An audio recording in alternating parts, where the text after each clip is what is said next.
Right, good afternoon, everybody, and welcome to this meeting of Overview and Scrutiny Management. I'm going to do a few formal welcoming comments and setting the scene before I then just give a chance for everyone to introduce themselves. I can tell you that there are no fire alarms planned for this afternoon, so if an alarm goes off, follow the exits and please convene just outside the cathedral down at the end of the ramp there. Before we go on to any further items, there is one item where, Mike, I just wondered if you could give us an update in terms of the proposed time frame for the clean air proposals so that we have some idea of how scrutiny can interact. Thank you, Chair. So at a previous meeting of OSM, when you were considering the work on air quality, I said that our intention was to bring back the work and recommendations following the consultation to Cabinet during September, but suggested that you shouldn't fix a specific date for the OSM meeting because the date of the Cabinet wasn't fixed. We have been anticipating an additional Cabinet meeting in September, the set. So encourage you not to set a specific date for your meeting. The situation remains that we're currently working towards a Cabinet in September, but the consultation has just closed, as you'll know. We've had a very significant number of responses. We've had 5,000 responses. We are also continuing to work through some of the additional technical work that we've had to do in looking at hybrid options, etc. So although currently we're doing the work to be ready to go to Cabinet in September, we're still not in a position to say exactly when that will be. And obviously, as soon as we are clear, we'll let you know so that you can organise a meeting to consider those recommendations on their way to Cabinet. So currently still working towards a second Cabinet meeting later in September, but can't yet confirm the exact timing of that. Thank you, Mike. So we wait to hear Paula. Hi. I was just trying to open the letter again. Correct me if I'm wrong. I'm not sure, but I thought it said something about having to submit a CASD modelling in August at some stage, maybe the 8th of August. Just wondered what's happened about that. So the letter of direction that you're referring to has asked us, as we were already doing, to have a look again at CASD and asked us to submit some part of that technical work. We are in dialogue with JACU at the moment about precisely when we're able to give them the technical details that they're looking for. Colleagues were with JACU, technical people literally yesterday, so it's a live discussion with them actually about exactly when we're able to share that information with them. I'm tempted to ask you what the tone of the dialogue is. But very positive, actually. Right, thank you, Mike. So before we go on, I was just going to try and set the scene and first of all say that I welcome the administration's release of the company accounts and company information at this stage of the year, and I particularly welcome it being fully released in the public domain. It's taken us a little time to get to this stage, but it's good that the information is shared and we are here. And just for the record, this meeting is being webcast as well, so I just mention that so that everybody's aware. So I welcome the chance for public scrutiny this early in the civic year. At a previous meeting, Mike has told us the change in structure and management through the holding company and the appointment of non-executives to the board, and we welcome some of those directors here today. Now, if I can just remind members, these directors are all highly successful in their own right, but not all of them are totally familiar with the interesting process of scrutiny at council meetings. So can I just remind elected members that the directors on this side are there to manage the company, not to answer political questions. And those political questions will be directed to officers who will probably defer them to their political bosses. So can we just bear that in mind? I have to declare a sort of interest because, as members are aware, I sit as an observer on the Shareholder Advisory Group as a result of me chairing OSM. That currently meets monthly, but will meet quarterly from September. I'm sorry to say I don't have a pecuniary interest because I don't get paid anything extra for doing it, but I ought to put on record that that interest is there. And so you will notice, members, that I will keep my questions to a minimum because I've already had a chance to raise questions with this august group on a monthly basis over the last year, so I will leave it to you. We're in public session throughout, which means you can ask any question that you wish. However, if answering the question in public could be against the commercial interests of the company, you may not get an answer in public. So it's important that we recognise that from the start. And please, if you can, word your questions in a positive way, because we're here to be positive and to encourage and work with the companies. So before we go on, I suggest we go around the room, because whilst members all know each other and those who are involved with the Shareholder Advisory Group all know each other, we don't necessarily know everybody. So I'll start off. Jeff Gollop, I'm Chair of Overview and Scrutiny Management Committee and have a real interest in the success of what the Council does in terms of generating income from its other activities. Mike. Mike Jackson, I'm Executive Director, Mike Jackson, Executive Director Resources and Head of Paid Service. I'm also currently the Chair of Bristol Holding, but about to hand that over to Peter, who will introduce himself in a moment.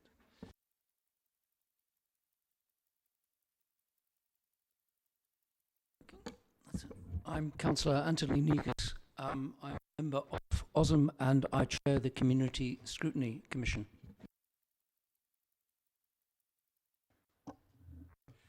Good afternoon, everybody. Councillor Jeff Lovell. I chair the HR Scrutiny Commission, and by that I then also become a member of OSM. Thank you. I'm Councillor Mark Brain. I represent Hartcliffe and Withywood Ward, and I'm chair of the Bristol City Council Audit Committee.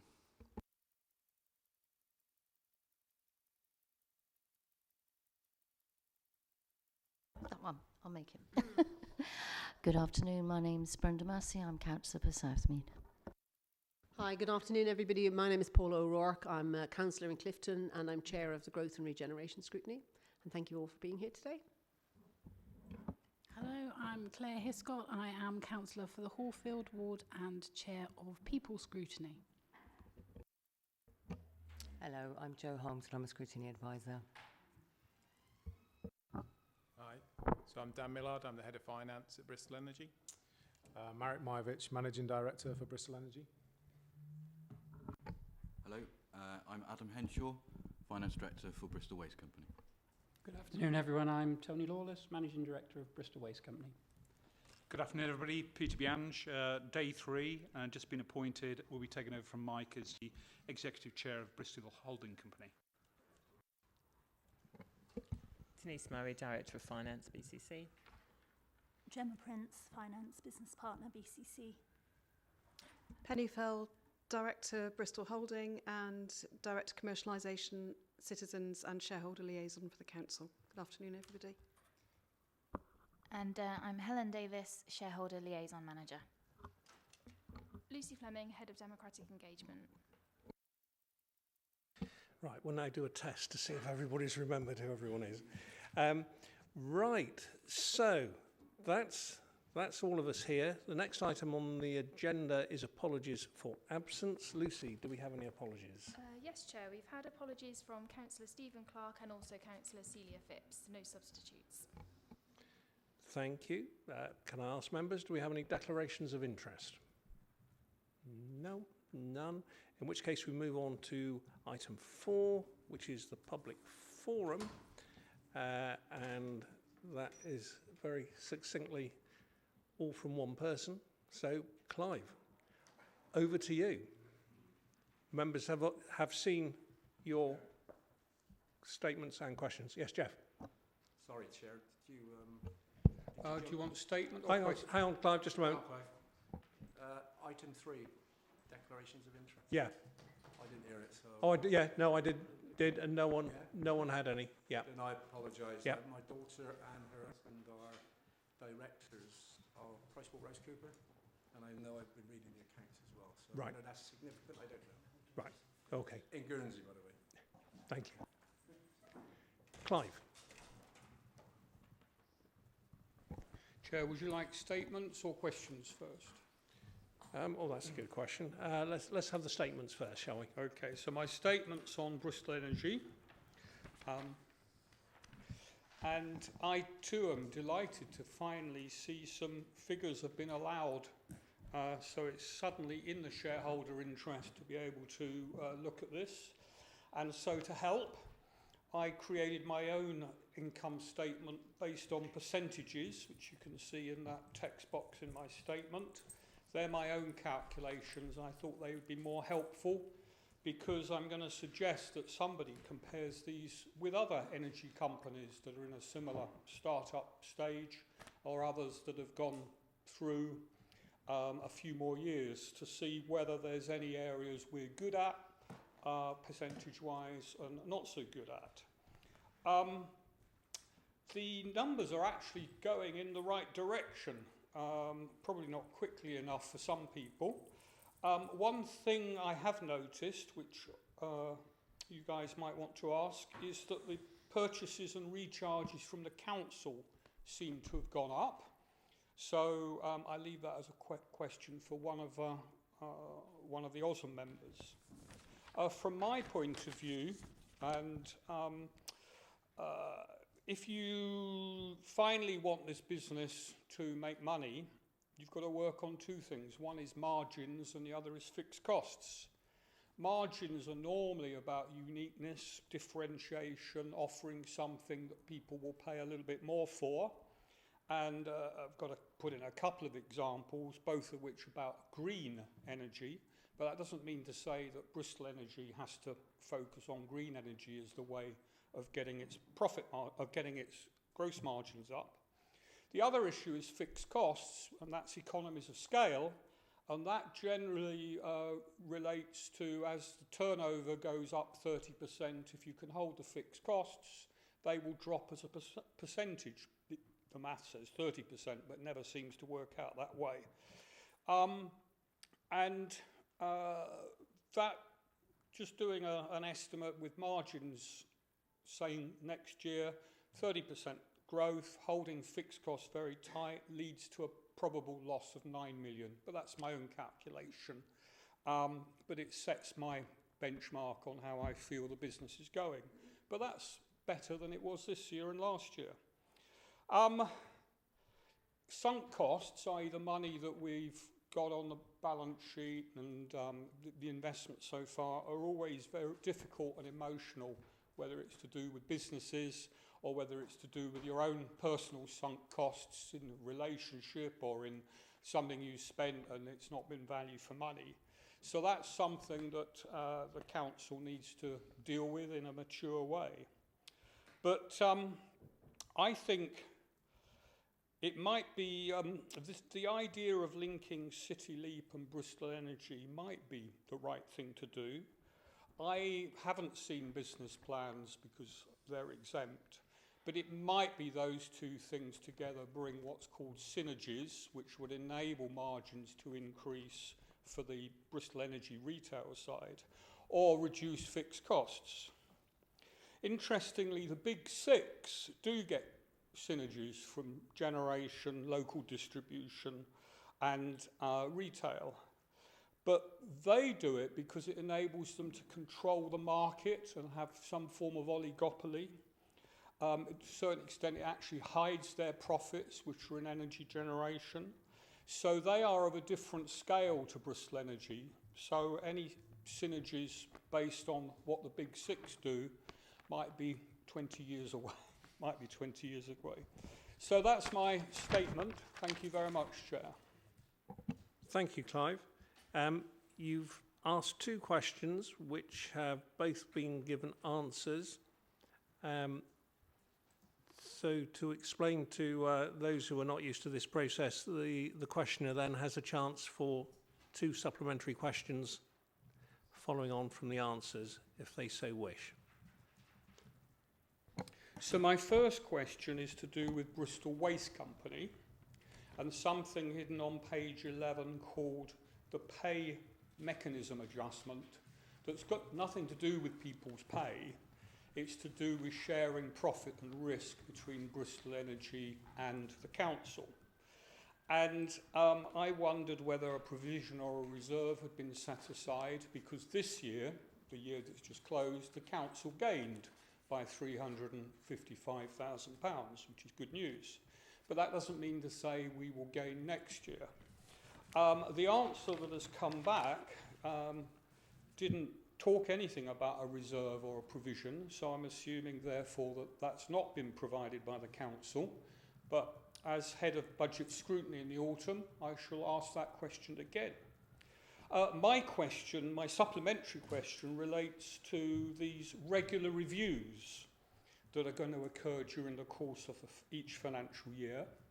We're 4 months into this new financial year, and so when are these regular reviews going to occur, and this is to do with the pay mechanism adjustment, and will they be done in public, or are they done in smoke-filled rooms so we won't see what's happening? So that's my question. Denise, I guess that's for you. Yes, it's coming my way. So in terms of the payment mechanism, just for clarity, Councillor Stevens, the payment mechanism was designed as a win-win to some degree. We moved from having a fixed cost arrangement where many other services paid additional amounts over and above for any activity that took place. So other areas such as parks and a whole range of other service areas paid additional amounts over and above the fixed cost for works. We agreed to go into this mechanism where all of our work would be incorporated within this payment mechanism with a transparent approach where we're working on the fact that we have a mature arrangement in place and where if there's a need to divert resources or change tact, that we do that in a collegiate way and cover all of the cost with a margin that's been agreed with BWC for the markup. If there are pluses and minuses, which there invariably would be in this instance, then we would share that, but recognising that we were paying over and above the fixed cost anyway as a result of moving from the previous mechanism to this, we've probably saved a significant amount, and as you've seen, at 355,000 being returned back to the authorities at the end of 18-19. Now, going forward, in terms of our own provisions, we have a risk reserve generally, which covers any potential changes or movements in this cost, and it would be covered by that risk reserve going forward. Okay, thank you. So asking again part of my first question, when will these reviews happen, and will members get a chance to see them, please? Well, the reviews themselves take place every time we actually get a monthly amount, we do a detailed reconciliation between that and the anticipated cost. We also then review and look at the trends over the last few years to try to see whether or not the margin being set is at an appropriate level. This has only just been formally agreed and endorsed in terms of the approach and the margin, working with our auditors on both sides.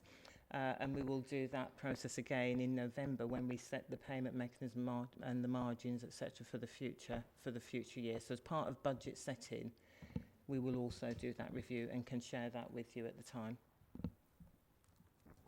Thank you. So I heard the bit you can share that with us at the time.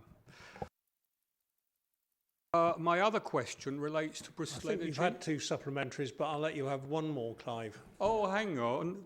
My supplementary was because the first part wasn't answered, so it wasn't really a second supplementary. It doesn't work on that basis, Clive, and you know that very well. So yeah, I do. But if we were relying on Cabinet members to answer questions first time, we could get a lot more supplementaries in, but that's a different point.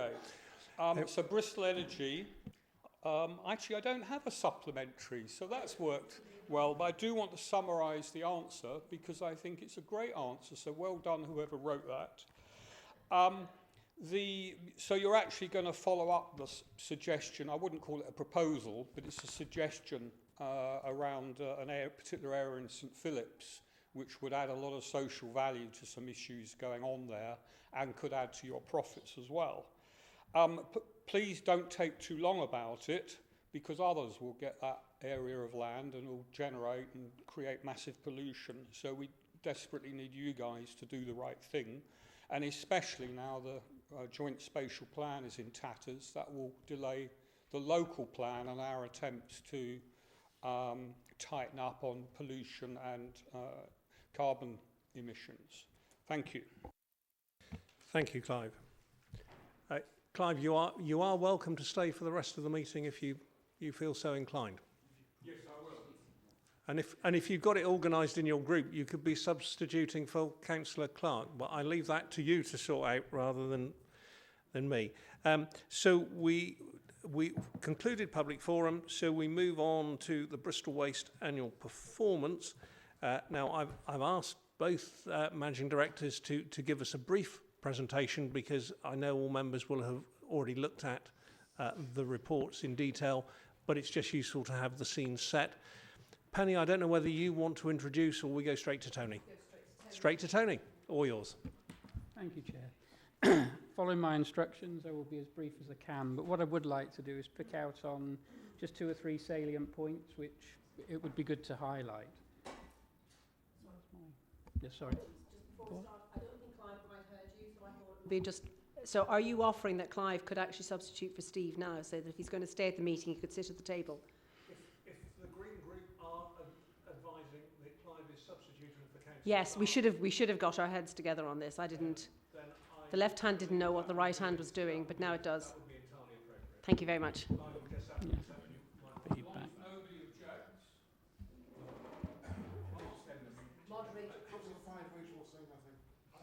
doesn't necessarily mean I'll give you a chance to ask any questions. You've already had your go, but... Okay, thanks. So if we can have the first slide, please, Helen.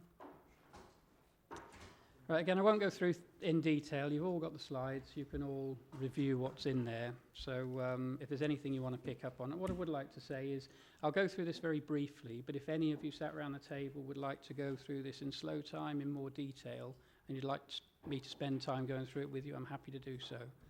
Okay. Helen? Okay, I'll just pick up on 2 or 3 things which we said we would do over the year. Health and safety was very, very important to our business. It's an extremely dangerous business, and a year ago we did feel that it wasn't as robust as it should be. So we've spent a lot of time and energy working with strengthening the team, making sure that the safety of our staff is paramount, and that we do everything sort of environmentally friendly with good quality and very compliant as well. One of the things which I'll pick out, just a couple of things there, we've achieved ISO 9001, 14001, and we're looking to go on to 45001. You know, big things that we need to do with the business to make us compliant. But the thing I want to just pick up on there is we've produced a mental health video. I'm not sure whether we've got time to show it, but it's a couple of minutes where mental health is quite a huge thing within our business now. And we talked to the staff about it. They all seemed keen to get involved with it, and we produced a very short video which we passed around the business and passed around the council as well. For those, a couple of minutes. Yeah, please, yeah.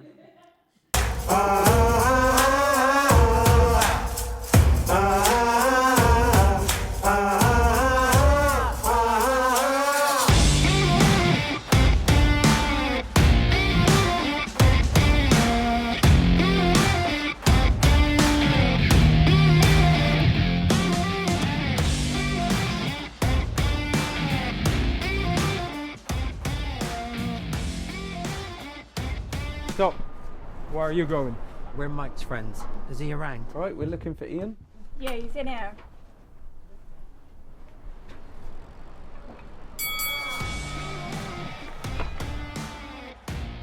One in 4 of us suffer from mental health problems. You okay, mate? Just want to find out how you're doing. Having a colleague in your corner makes all the difference. Yeah, mate, we're with you. We're with you, mate. So if your colleagues acting differently, step in and support them. Gonna get better, mate.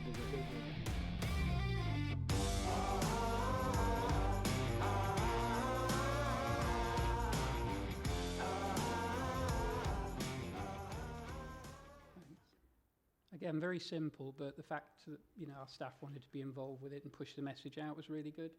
We're pushing on with some mental health first aiders as well, which we're recruiting 10 within the business. So we want to train people to be able to talk to our staff if they've got any issues. Commercial business, again, a year ago, it wasn't running as well as it could, and we did a lot of work restructuring it and making sure that everything that we worked for and bid for generated an income or a surplus. So we've renegotiated a lot of contracts that we had, and we're now looking at going out to the market up to 20% of our turnover to look at commercial business that we can bring in. Sorry, can I ask you, I remember 20%, and it was actually one of the key decisions why we decided to come back in. How far are we away from achieving 20%? We've just started the turnaround now. We're probably 2 million in and 40 millions. We've got about 6 to go. So, but we've just put a new structure in place. We're now doing things in a completely different way. We're looking at customers electronically as opposed to scattergun going around the houses. So we now have a pipeline in place, and the plan is over the next 3 years to generate up to 6 million of extra income. And again, all the extra income we generate that generates a surplus is then goes back to the pay mech and is shared, either reinvested in the business or goes back to the council. How's that 20% calculated, and would that not be an increase each year with what other things come in as well? It would be, and the 20% is on the total sale. So if we're looking at the 40 million, 8 million of which can be tackle business.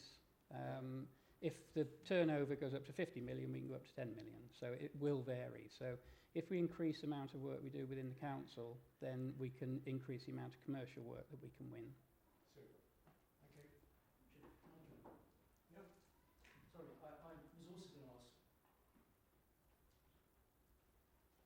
Let's get the one that doesn't work. I can hear you. Yeah. There we go. There you go, you're right, on. thank you. I was also going to ask about commercial waste, because you obviously make a big thing of it in the document, and so you should, because it's such a fundamental opportunity for Bristol Waste to really get a grip and go forward. Yeah. But I've been dealing with this for a very long time, Bristol Waste Company, and we've always been 3 years away from actually getting it going. And I'm astonished that we would actually say in the report how important this is and how it's improving, when your answer has just been that we're just about to start a 3-year plan. All we've done is remodel what we've got. Yeah. We've not actually gone out there and sought the new business, which is going to make this council money and able to have a really beneficial waste company. It's a great disappointment. We have sorted new business out. We've looked at the existing business and renegotiated the contracts, because a lot of the original business was taken on more for a sale than a margin. So we've renegotiated a lot of the existing contracts, and we have gone out and won new work. So it is turning, it is changing.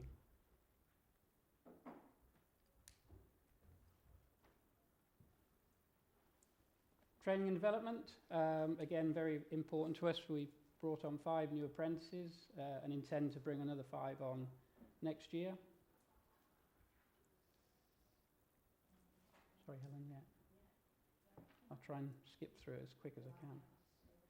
All this is just to show you, with the training, we produce now all the different courses that we can offer to our employees. And we've also sold some of these courses to other authorities. So rather than have it ad hoc, we've put it into a flipping book format with prices against it. So we can focus on training what's needed for the business a lot more than before. Thanks. Yes. Quickly, I think it's a wonderful idea. I do think that trained workforce, the talents, and you get those. Have you looked closely at the educational standards of the workforce, the numeracy, in English, and those courses that are available. Yes, we have, and we do actually have literacy and numeracy courses for some of the staff that need it. So we'll look at all levels, and all the courses we've got here will be from a very basic level up to senior leadership level. Brilliant. So there's quite a broad spectrum in there that we're looking at. And we do understand, and people that will come into work that, the reading and writing is not as good as it could be and they want to get on, we will encourage that, we will put them on the course and we will train them. It's really, really important to us that we do that. Thank you. I attended the briefing this morning where we saw that horrific video about the cars going down the sides of the lorries, which is really scary. How long will it be before all your vehicles have got cameras on them? Because we don't want any deaths. That just looked frightful. It's a great. I'll show you the video in a minute, so that others that haven't seen it is quite scary. The curbside sort vehicles, it's the one it affects the most. There's 45 new vehicles. We have 41. There's 4 more to come that should be here at the end of August. All will be fitted with cameras. So by the end of August, everything will be done. Following on from there, we need to record it, report to the police. We've started conversations with Avon and Somerset about passing the video on. I read an article this morning in the paper that one of the authorities up north has started to do exactly the same, working with the police to start charging people. And what we would like to do is to run a campaign with fantastic evidence, see some prosecutions, and hopefully work with Bristol Post as well to run a campaign just to let people know how dangerous it is.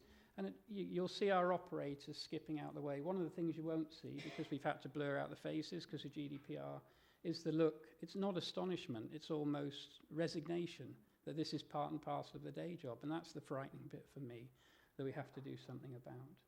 So it is something we're working on closely. The other vehicles will have them as well, the refuse vehicles. It's not such an issue with them, but we will do that because, looking after the staff is paramount. And we'll show you the video in a sec. And for those that haven't seen it, it is quite scary.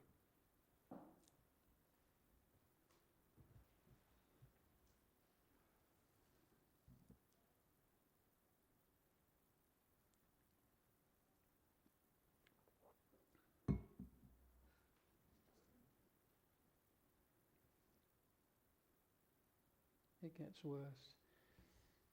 And the good thing with the cameras is they're so sharp. We've got time, date, place. The driver is as clear as a bell. The registration's clear as a bell. So there should be enough there to make a case.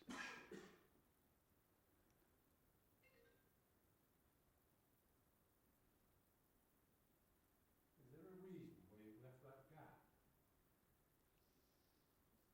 Yeah, it's. I mean, people always say, "Can you pull over further? Can you block the road?" I can understand that. It's stupid. Yeah. And he actually moves our wing mirror in so we can get past.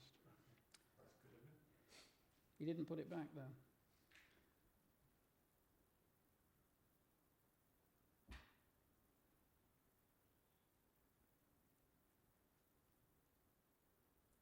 That's just a couple more quick ones.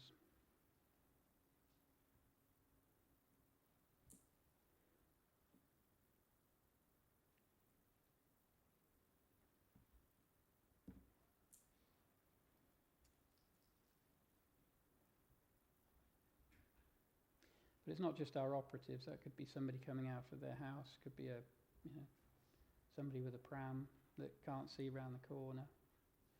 And again, if they haven't got the wits about them and they were just to turn around now and go straight back to put the bin back, that could be quite dangerous.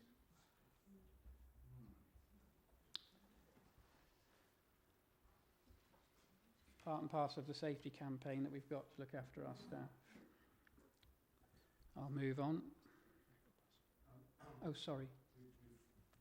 And before you do, I mean, I was trying to think of words to describe the people driving in that way, close to your staff, and unfortunately, I can't think of anything that I can use in a public forum or there's going to be webcast because most of them are obscene. Yeah. This should be shown on things like Points West so that people can see what the staff have to put up with. It's appalling. And something I've been banging on about quietly, if you like, for years, is that is the issue of collecting on main roads during the rush hour. I drive down the Wells Road to go to work in the morning, and it's okay if you're going into town because because the waste vans are coming up the other side. But frustration is it can be caused. The vehicles going down the Wells Road can't go to the left because it's a bus lane, and that's illegal. Some of them do anyway. The vehicles coming up just have to sit there in a queue. So, I mean, if collections on major roads could be done at less busy times of day, that might reduce it a bit, but there's no excuse for the behaviour. And there's lots of things that will revolve around that. One of the things we're working hard on is how people present their waste. If the waste is put out properly, they can pick it up, tip it in, put it down and move on, and the vehicle will move quite quickly. When the waste is in an assorted mess and it takes the operators 4 or 5 times as long to separate it, the vehicle is in the road a lot longer. So all these things count up to holding the traffic up, the frustrations, and we need to look at the whole picture. I mean, I've been heading out of my street first thing in the morning. I go to the road, and there's a waste van right in the middle of the road. It's not wide, so there's no way past. It is irritating. I do get that, but it takes a few minutes just to drive, a slightly longer way around, and to put people's lives at risk like that. Just for the sake of a few minutes. Yeah. Words fail me. Well, clean ones do anyway. Thank you. I say I'll skip over the next couple. The vehicle fleet is being updated, and they're... Sorry? When you've finished on vehicle fleet, I've got a question. Okay. Well, the vehicle fleet, I think we're moving on from there. Everything now is being ordered. The first tranche is here, should be complete by the end of August. The next one's the refuge by September, October. So we're pretty much on target. And the other thing that you may be interested in is on the environmental side, the gas to liquid, which the tanks are going in next month, and they'll be fully operational in October.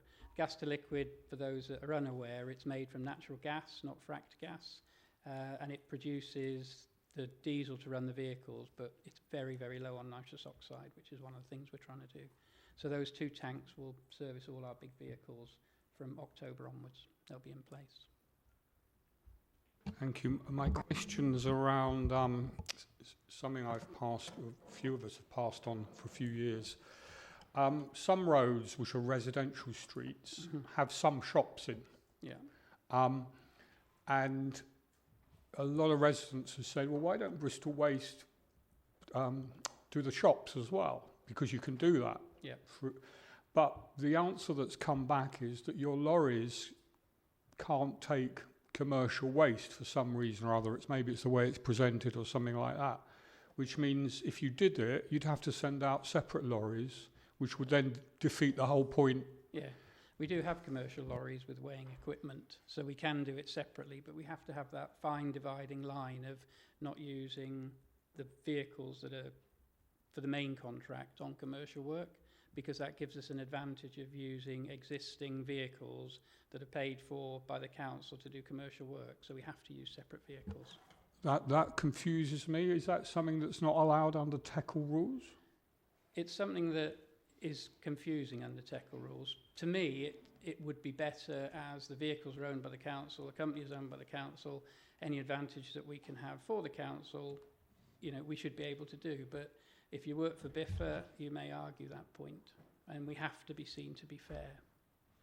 We could be seen to be getting an unfair advantage under state aid rules. Sorry, just to add, I'm not the waste client department, but if I was the waste client department, I would probably say something around the requirement for us to record and present the data on household waste quite separately from commercial waste. And so if we were collecting commercial waste with the household, that would skew the figures, and that wouldn't be something DEFRA would allow. So that's why the separation at this point in time. There's a question about whether technology might be able to change that in the future, but at the moment it has to be separate for reporting reasons. Yeah. And there was, debate, well, it's been debated over the last few years about putting the RFID tags into domestic bins, and it caused such anxiety amongst the residents, it was decided not to do that. So, sorry, I'm not satisfied with either of those answers, but I don't think it's worth banging on more about them today. Okay. Can I write to you separately, Please do. Tony? And Thank we'll you give very much. A full detailed description. Reply. Can I ask 3 brief questions? So the first one is about creativity. I don't know who in your company is responsible for it, but I'd really like you just to pass back on. I'm full of admiration for the creativity of your company. And again, it's been, you know, again illustrated today with the boxing metaphor, having somebody in your corner. You know, there's great wordplay, and even just reading through the report, even at the very end, there was a rather lovely little wordplay. So, and those campaigns are hugely effective. People talk about them, you know, the whole slim my waist, feed my face thing, and all of that. That's great. So just whoever's behind all of it, please pass on, the great praise. 2 small questions. One, and it's probably not hugely important, but you said that you stockpiled aluminium because you know the price is going to go up. How? Only a little. Only a little. Do you want to answer that one?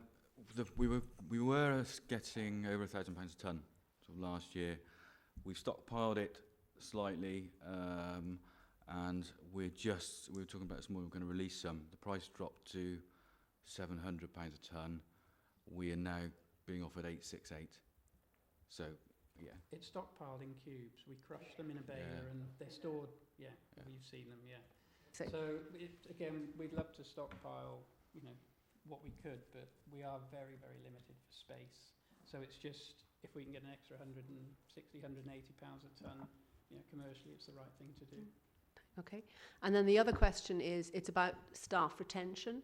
I'm sure you do have the answer to this, but I know that all 3 community people left in June. They did. And I sincerely hope that you have really good answers as to why that happened, and I presume there are exit interviews and there's some analysis. Yeah, I mean the first one, Ed, had put his notice in months ago and he was waiting for clearance from the environmental before he could leave, so he stayed working with us, so obviously left on good terms. The other 2 both moved to the council, were poached. All 3 have been replaced, so we have 3 new ones out on the streets, and we're taking another 2 on as part and parcel of the street clean. So there will be 5 operating. Okay, so again, you know, go back to the whole thing about there have been exit interviews, and you can, you know, so nobody left because, I can't stand working here or anything. No, they're working for the council, the 2, and the one's working for the environmental agency. Okay. So they've been replaced, and one of the replacements was recommended by Ed, who's a close friend. Okay. So again, if they had any issues, they wouldn't recommend a friend. That's great. Thank you. So I'll take Claire, and then we'll stop questions and let Tony finish before we come back to more. Claire. I hope I'm then asking these at the right moment if I'm not. Oh, sorry. Oh, that's on. Great. So if I'm asking these questions at the wrong moment, please just say. I want to ask about your recyclate and where it's going. You say that it all goes to within the domestic market. It's all within the UK, apart from some cardboard that goes to Holland. So when we sell that on or pass that on, are we absolutely clear that whoever that goes to, there is no transfer offshore at all? We're as clear as we can be, and it's something that we investigate all the time. Okay, so it's something we keep looking at. It is investigated. Before we placed the contracts, we did interview the companies we were sent. They're fairly reputable companies as well, but it's something we will always check as well, because it's a big fear for us that suddenly, you know, some Bristol waste appears abroad when we've made an absolute effort to keep it within the UK and process it within the UK. Okay, thank you. And then when it comes to the recycling collection, are we looking at moving towards collecting soft plastics or black plastics, which we currently don't take? It's very difficult to process it. I mean, black plastic is rather strange. That how it's separated on a conveyor belt is, if it's clear white, you can pick it up. If it's black, it can't be seen on a conveyor belt. Yeah. Hard plastic is very difficult to recycle, so there's always going to be a certain amount of plastic that you can't do a lot with. We'll always collect it and we'll try and separate it. And what we're trying to do is separate the plastic as much as possible because different types have more value to them.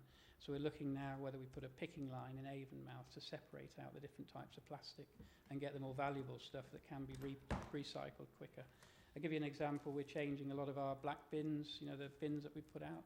We're buying new ones from a company within the UK. We're sending the old ones for them to reprocess, so they'll be coming back. Our original black bins will come back as a different new black bin, hopefully with a hinge lid on, and stop some of the issues we have with them. So we do try wherever possible to recycle within the UK.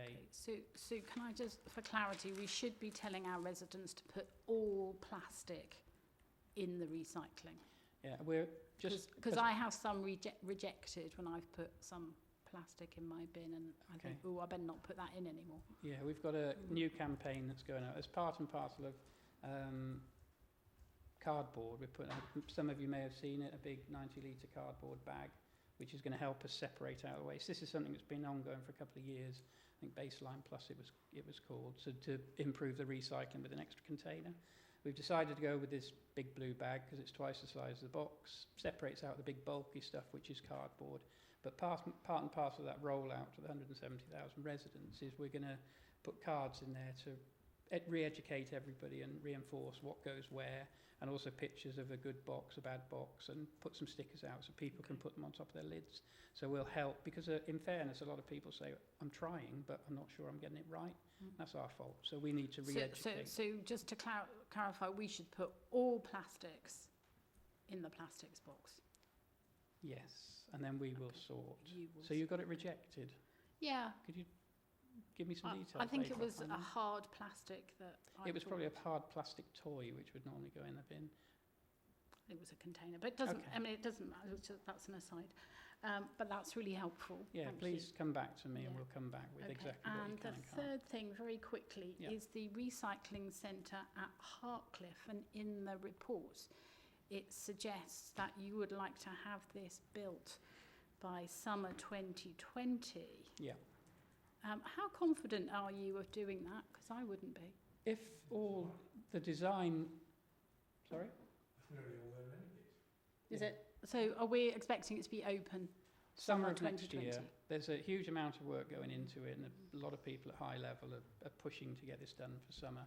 The design has just been refinalised. There are parts to it. The highways are very much involved because it's an arterial route. The design is pretty much finalised. So all being well, if the planning goes through and we can demolish at risk, do all the things that we can do to ease it along with the people that are involved and the will to get it done, I would say that summer of next year is a real possibility, unless something untoward happens that catches us out. Okay. But it's one of our absolute priorities is to get that done. It's a BCC project that we're helping with, and you know we're working together on getting the design done, getting all the groundworks done, and everything else. So, realistically, is it possible? It is, if everything slots in how it should. And you know we're desperately trying. And if it was impossible, I'd tell you. That's what I wanted to hear. Our belief is that it will get done. We're doing a similar one in Avonmouth, which you may or may not be aware of, which we hope to complete before Christmas and have open for Christmas. All being well, everything is on track. The structure is ordered. It's ready to come. We're starting the groundworks. One of the things that we need to do, we need to clarify, is we need to shut the Avonmouth for a few days, some for commercial, some for public, because when we're doing the build, it's just far too dangerous to leave it open full time. We don't want to shut it full time, but you know we'll put warning signs out, with leaflets out. It's going to go on the internet, but we'd like to get that pushed through as soon as possible and start work on it straight away to get it done by Christmas. So hopefully you'll have a new site at Avonmouth by Christmas and a new one by summer of next year. Great. And again, if you want to see pictures of it or you want to come down and we'll go through it, you'd be welcome. Lovely. Absolutely welcome. Thank you very much. Thanks. Yours to finish now. Oh, sorry, yeah, I will bash on. Go on then. I'm just seeing if there's anything of really update the fleet. Yeah, move on. We've talked about that. The next one, Progress Clean Streets. It's a massive initiative that we're working on. We put the big belly bins out. Some of you may or may not have seen the pictures. You may have seen them out in the streets. There they are. What they also do is send us signals to tell us when they're up to 80% full, and we can go and collect them rather than going around collecting empty bins. So there's 110 going out. We're about 80 odd out so far. Thanks. Yeah, move on. Clean streets. Again, challenges. I think you've all read that. We've just talked about the HRRCs. We're renaming them household reuse and recycle centres now, because there's a huge focus on the reuse side of it. And we're trying to move away from the waste side of it and make sure we recycle and reuse as much as possible. So, sorry, next one. Hartcliffe I've just talked about. A small one at the bottom, it's not a big thing, but it just gives you an idea of, you know, our thought process. We're in commercial premises at the head office. We spoke to the council and said, you know, we don't believe we should be paying rent outside the council. Can you find us an office? Which they did. So we moved to Ashton Court, and no hardship really when you look out the window. It's quite a nice place. So, yeah, but our whole mindset is to keep everything within the council wherever we can. Chair, we have read the papers. You know, we're taking a very, very long time going through them all over again. In fairness, we're asking questions as we go. So Yeah. I'm trying to get more Yeah. nearly there. But We move on. balance right. Yeah, if do the next one. I think you've all seen. Is there any questions on the plan, or we can come back to that? I think we talked about the PayMec, which is the interesting bit on there. Next, that's just a route map to tell you we pick out how we do things, 10 strategic parts of the business, and make sure that we monitor and check them on a regular basis. Thanks. Next. These are the 5 things we need to focus on for next year. The vehicles you can see we're working on, reducing waste at source, which is a massive thing for us. HRRCs, training is a big thing, and the ward-focused operations for those that may be interested. We're looking at putting teams into different wards to get ownership as opposed to all over the city. Thanks, Helen. And these are things about working closer with BCC. Again, we've talked, relationships are good. We need to keep them that way. Support to some of the initiatives we're doing. We get a lot of support from the council, I'm happy to say. Looking at facility services, again, if we can support the council, we will. Introductions to businesses to help grow the commercial side, we're getting good support. Involvement with City Leap and One City Plan. That's what Avonmouth will look like in December. That's it. On the right-hand side, the cartoon, what it looks like now, that's what it will look like in December. Sorry for the rush, but hopefully we covered some. Thank you, Tony. Anthony, you got your hand up first. Well, there's quite a few, and what possibly new members of the companies won't understand is that we're really here to ask them questions. So that's what I hope we're all going to be doing.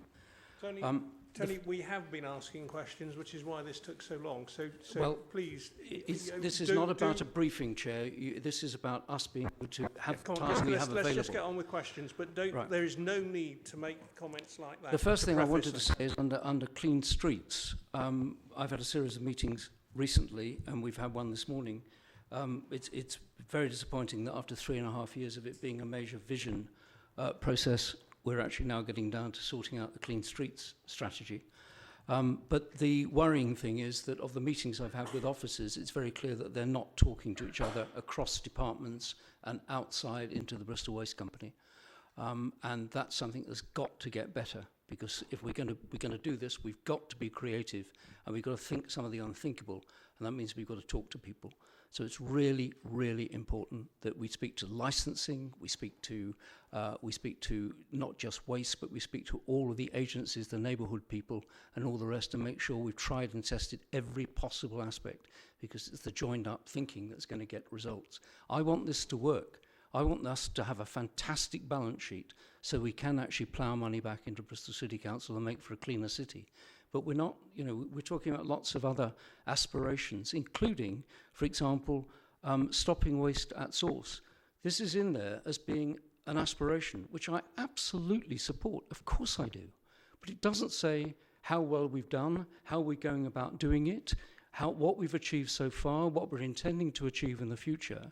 It's given us no ability to actually question how you're performing and how you're going about this process. So that is something for the future, that if this is going to be meaningful, it wants to be talking about your core business and how you're going to succeed. And that's not much of what we've heard so far. We've heard how the business runs. We've not heard about what the outcomes are, what you're trying to achieve, and how you're doing it. So can we please focus on that in the future? I realise this is a performance statement, and I also want to add my voice, as Jeff will know I will. I've taken 7 or 8 years trying to get this detailed financial information in front of an open committee. So thanks to the senior officers who I think have finally been persuaded that this is the right thing to do. And this is an amazing moment for this city council. Really, we ought to be drinking champagne. This is a step forward. More openness, more ability to question. So I'm going to withdraw in a moment because I want to come back later to talk about the financial stuff, which we haven't touched on yet. But I do want to deal with one other aspect, which is the way we put this out to people in the public, to the people out there. We are communicating, but the important thing is that we actually impress on people not just what we should be doing, because clearly that is moving forwards very, very slowly. What we need to impress on people is what they should not be doing, and we should be having means at our disposal, and that goes back to talking to other departments, as to how we can make sure that we are able to enforce some of this. You mentioned about the indicators, the digital indicators in bins. They've always been thought of as being bad things, penalising people. Why don't we have a prospect of giving people some credits for doing good recycling? The digital indicators, the chips, could do that. Why don't we give people money off their council tax for recycling well and for minimising the amount of waste they put in the bins in the first place? We've got the technology to do that. And if we did that, that's positive rather than negative. And people would actually be able to see something in their hands for doing the whole city. We just need to be a lot more creative about how we go about these things. I'll stop at that point, but I do want to come back on the figures later, Jeff. Sorry, there weren't really questions, but you may wish to make a comment on them. Thank you. Tony, do you want to comment? Yeah, there's a lot of things that we are doing when we talk about reducing waste and recycling. Feed My Face campaigns reduce food by tens of thousands of tons. We're looking at zero waste for families. So we've got a proposal now where 50 families within Bristol are looking at how they can reduce their waste to zero. So we are looking at different ways by communicating, talking to the residents about trying to reduce not only waste at source, but recycling it properly. So I think we are working hard, and I think the people within Bristol are probably one of the best in the country. If we look at the stats that was on the back of the presentation, we're the #1 core city in England for recycling. We're the 2nd core city in England for the amount of waste that's produced per household. So, we're doing some things right. All I'm saying is let's get past the aspirational. We've all heard that for many years. Let's get on to the practical achievements and seeing the records of how that's been carried out. Anthony, I think you're being a bit harsh, because Tony's just said the figures actually show that we're achieving. So actually that is a really positive outcome. So I think that I agree with a lot of what you say, but let's keep it in perspective in terms of what's been achieved. Do we want to? Yes, we'd love to, and we're continually working to do that. Yep. But I think Bristol worked really hard, and I think the stats just up on that screen now showing we're the #1 core city for recycling and the #2 for producing waste per household. We're not bad. So Anthony's flagged up he wants to come back on the figures. Do any other members want to ask? Well, I would just like to make an alternative statement. I mean, I read this report a couple of days ago, and I was a bit amazed about the statistics, 99.86 or whatever it is, and I mentioned it to a couple of people, and their response was, well, actually, yeah, Bristol, it is pretty good. They weren't that surprised. So, and unless you're making up all these statistics, then I think you have to be complimented. Yeah, we can't. It all comes from data that's I know, I read the public. auditor's report Yeah. as well, so it's fine. So the stats, if you look at the stats overall, Bristol are good. They are good. We can be better, of course we can. And we want to do different things to make it better. And actually, I have to say, I haven't lived in Bristol all that long. I've lived in other parts of the country. So, you know, I always think it's done really well here. So I think, you know, the whole bit about recycling and the fact that it's all not commingled and, you know, the money is made from that. And I've been to the Albert, the station, whatever you call it there. You know, and the communication with everybody's been really good. So I think Anthony's prompted me to be nicer than I would normally necessarily be. I think, Paula, that's a really valid point, because I found looking at the report, and I think, is it 17 million collections you make a year? And the problem for us as members is we hear about the 2 or 3 in our patch each week that don't get collected. And that seems to make the figure seem disproportionately high. When you put it at the 99.8, that doesn't mean the 0.2 is acceptable, but it does put it in perspective. So I think that's a really something we should bear in mind. There's a danger we get it coloured by our mailboxes rather than the facts. Jeff. Tony, I would like to talk to you after the meeting.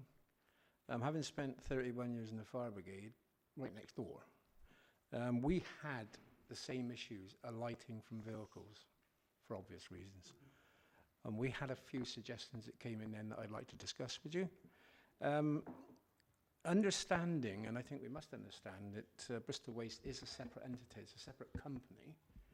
How much backroom from Bristol City Council do you use, say, working in partnership? Say, payroll or anything like that? Is that... How much what, sorry? How much of the backroom of Bristol City Council have you discussed about sharing resources? Quite a lot. IT, HR, Mark has been really helpful. And we have a fantastic working relationship with City Hall. And we've got no problems whatsoever in going to ask for assistance and help. We run as an independent business. We do have our own HR department. We have our own accounts department. So we do run independently. But we were just putting a new IT system in, which we were struggling with. It was new. We went back to HR, to Mark, explained you had consultants in. We spent a day or two with your consultants that were putting your new system in, cleared all our issues. So we do work quite well and we do get support. Yeah, I mean, I have no problems with you working well. I'm just thinking about the financial aspect. Yeah. It with the some of the back stuff we share, the split costs and things. Yeah. Well, again, we're open to that. Part of the Bristol Holdings as well is we'll be intermingling a lot more with all the companies within that group to share resource and share costs and try and get onto the same IT platforms so that we can help each other out and share resource. Brenda. Thanks, Chair. I don't want to make a speech. I just wanted to comment on the situation with commingling and to say the very few times when that's had to happen, everybody's complained and said, we're used to having it all separated, so you're doing a really good job on making people understand the importance of that. And I just wanted to comment on that. And it's a really tough job. If you see the guys running around the street, sorting out at the curbside, you know, avoiding the cars is one thing, but to do that job hour upon hour in all sorts of weather, it's tough. It really is tough, and they do an amazing job. They really do, so thank you for that. If no one else, then Anthony, you wanted to raise comments on finance. I thought Clive was going to say something on finances, and I was going to follow his usual, much more robust understanding of these things. But there were some figures in this balance sheet which I, seen alongside each other, seemed a bit strange. And I'll go through it. The first thing is that gross profits is down, although it's a larger turnover. Now, I do understand that there's been purchases and various other things, but alongside that, the current liabilities are up. I think I probably would expect that in view of the fact you've been making acquisitions. But the net assets have stayed more or less the same. And I find those figures difficult to understand. Well, the movement in net assets is effectively the surplus for the year. So that's why there's a small movement in the net assets. The composition of the balance sheet between the current assets and current liabilities could largely just be the timing of when we've paid an invoice and when we haven't. So that isn't because we've made acquisitions, so to speak. It'll be the timing of our payments of those liabilities. So that's a current asset and a current movement. In terms of the gross profit, that's largely down to an investment in our workforce and staff, where we've strengthened it. So that's a reduction in the gross profit margin. But similarly, we've reduced our administrative expenses by restructuring that. So there's a movement there. My next question was going to be about administrative expenses, which have come down phenomenally. And someone who's tried to do this in the past in companies, it's not easy to do. You can get more techie and get rid of a few staff. That's about it. But this is pretty much halving your administrative costs. And I was interested to see that alongside what you said about retaining staff and all the other things, and the fact that in fact your income has gone down at the same time. And these again didn't seem to me to be complementary. Our income has gone down. Your income has gone down, yes. Our turnover for the year has gone up. So our income for the year has increased. But our administrative expenses have dropped. And that's largely from the prior years. With a new company, there was a lot of costs involved in setting up the company. There was a lot of hangover of IT costs. There were consultancy costs in there. And we did a thorough review and stripped out costs. And we continue to do that.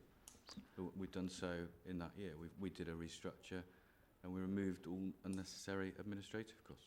But going back to the previous answer, which I thought was a good one to hear about your administrative costs being shared with, the backroom costs being shared with Bristol City Council, where does that massive dip in your administrative costs actually, where's it shown? How would you define it? That would show in there. You wouldn't see it as a separate number, but the example that Tony was talking about is our payroll system, an iTrent, and we're looking at a couple of different options. So we would have paid out a lot of money individually to MHR, the supplier of iTrent, but we can amalgamate that cost and join in with the council system and do it in a similar way. So those are one of the options we were doing. That would save a significant amount of money in our administrative costs. So you won't see it as a discrete number, but it will be part of that reduction. Just one final point. I would like to have seen, and I think it's there, but I couldn't really separate it, how much money you're making from recyclants. We've heard where they're being sold in this country.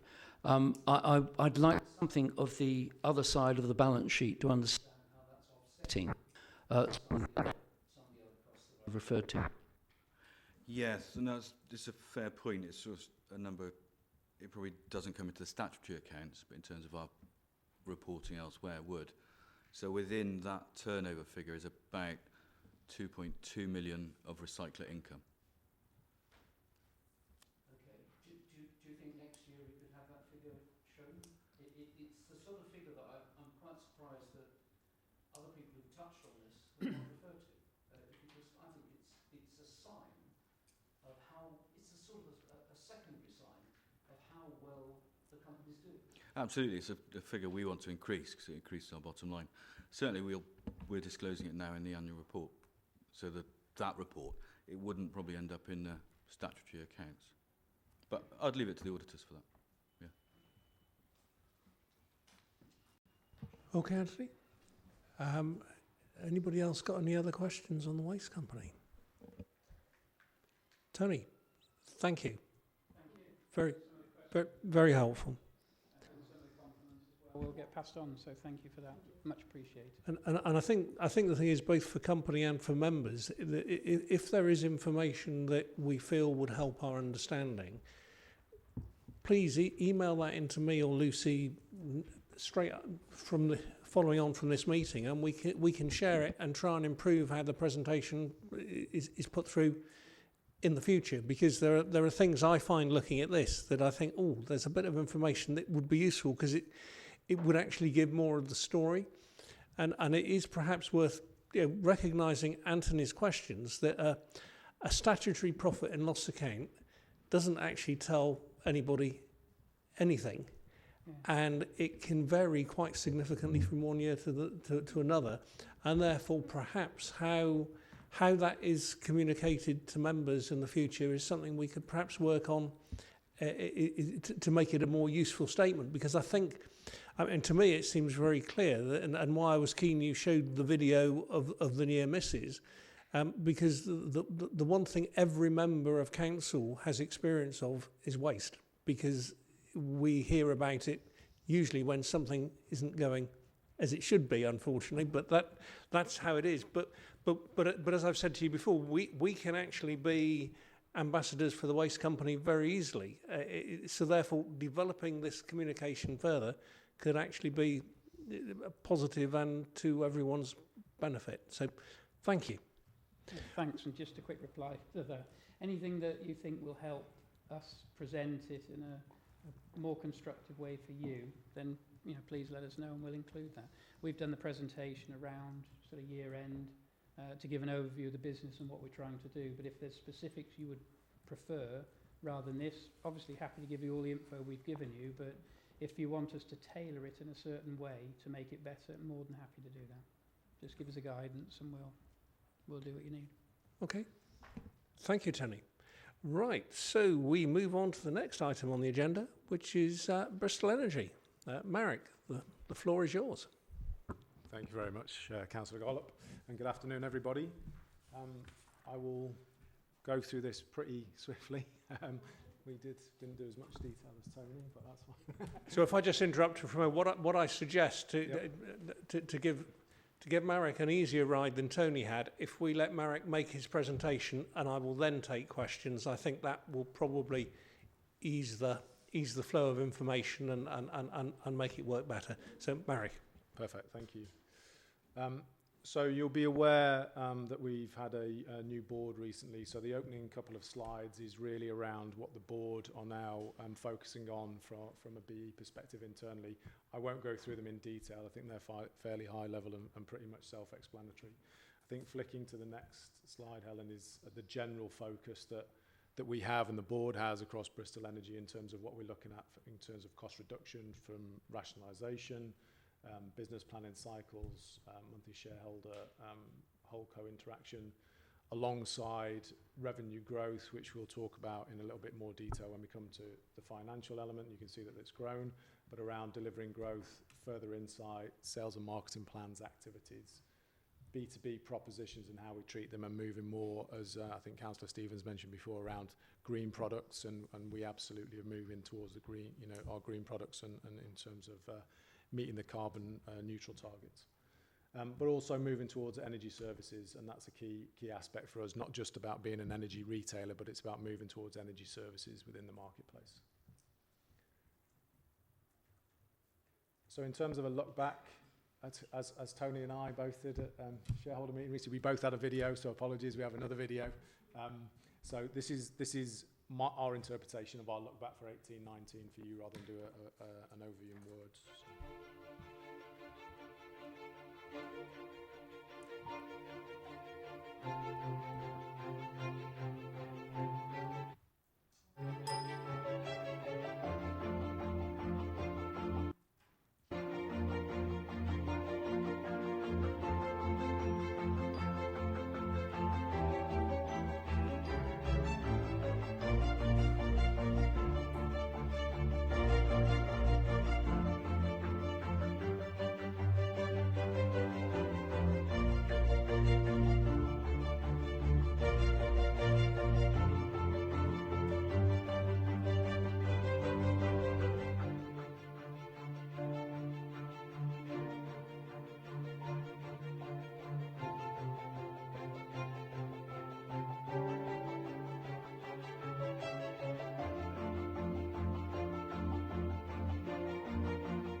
So that was a very broad overview in terms of the things that we've done in terms of a look back and what we've achieved thus far this year. I will say I played this when we did our core values update to the team, and they all told me off as a little bit too Scottish Widows music in the background. So I've now tasked them with finding some more Bristol-based music that we can play in future presentations. Thanks for that, Helen. Dan? Yeah, so in terms of growth this year in the financials, we have continued strong kind of customer growth. We've grown to over 165,000 meter points, and the B2B side has grown quickly as well. That's enabled us to increase both revenue and gross margins. And we've also been able to measure social value for the first time this year. So we've been able to do that retrospectively. So that's indicating we're giving almost £7 million of social value back to Bristol. And all of that has been done in a very competitive environment. So when Bristol Energy was set up, there was kind of sub 30 competitors in the market. Last summer we were operating with over 70. And at the same time, it's a much more regulated market than it was back then as well. So we've got SVT caps, which are capping effectively the gross margins that we can make. As well as over the course of the last year, wholesale markets have been extremely volatile. So obviously the geopolitical climate has a significant effect on that. And what we've seen is the price of electricity and power has gone up and down by up to 50% across the year. And that makes our life an awful lot more difficult as well. Thanks. So in terms of shareholder interaction and what we see as going forward, we're there as building a sustainable energy company with a social value at its heart. That's why we were formed in the first place. And there's three strategic key pillars to that really that are directions from the shareholder down to BE as an operating business. And that's around increasing shareholder value in terms of financial and social, improving the business efficiency and effectiveness, and rationalising the business as it stands, but also diversifying into becoming more of an energy services business, as I mentioned before, moving away from energy retail into energy service. That's where the market's moving. That's where we have to go to. Standing still and just selling kilowatt hours, there's no money in kilowatt hours. Alongside that, and part of the things that we're really proud of, is we changed the core values within the business, and you can see those at the bottom. So we've had a refresh of our core values as well. In terms of focus for 1920 onwards, we're obviously looking to increase our penetration in terms of customers. So we're looking to grow to over 190,000 meter points nationally and increase our supply volume from the B2B perspective. To give you an indication, we talk about gigawatt hours within the energy world, but it's around about 60,000 meter points as an equivalent if you look at it on a household perspective. But key, we really need to push more in Bristol, and we've increased our penetration, or looking to increase our penetration in Bristol in our business plan. That's absolutely part of the focus. It's a key focus for us and moving forward. And as mentioned before, and as Dan mentioned, we put 7 million back into the economy in Bristol in 18-19. That's 12 million to date since launch. We expect over the next 5 years to double that value from last year, so 7 million up towards 12-14 million a year annually going forward. But what else does that mean? We talked about new digital customer tools. So we mentioned the app. So we've actually soft launched the app out into the marketplace. It's out there currently as a soft launch. It's going very well at its current level, and we've had 5-star reviews thus far. So we're absolutely moving more towards a smarter home world, so that we concentrate our areas on vulnerable customers where we are all inclusive. But for those like myself, who's a Bristol Energy customer, we want that to be a self-serve platform, so that actually helps reduce costs within the business to actually self-serve those people who are less engaged. We have a new marketing campaign that's going to be launched fairly soon, so you'll see that start to arise in the relevant media-related focuses coming up. But we're also moving, obviously, as I said, into diversifying into energy services. So we're giving key focus to add more value, not just to selling energy retail, but it's around increasing the propositions that we can give to our customers to help decarbonise the city.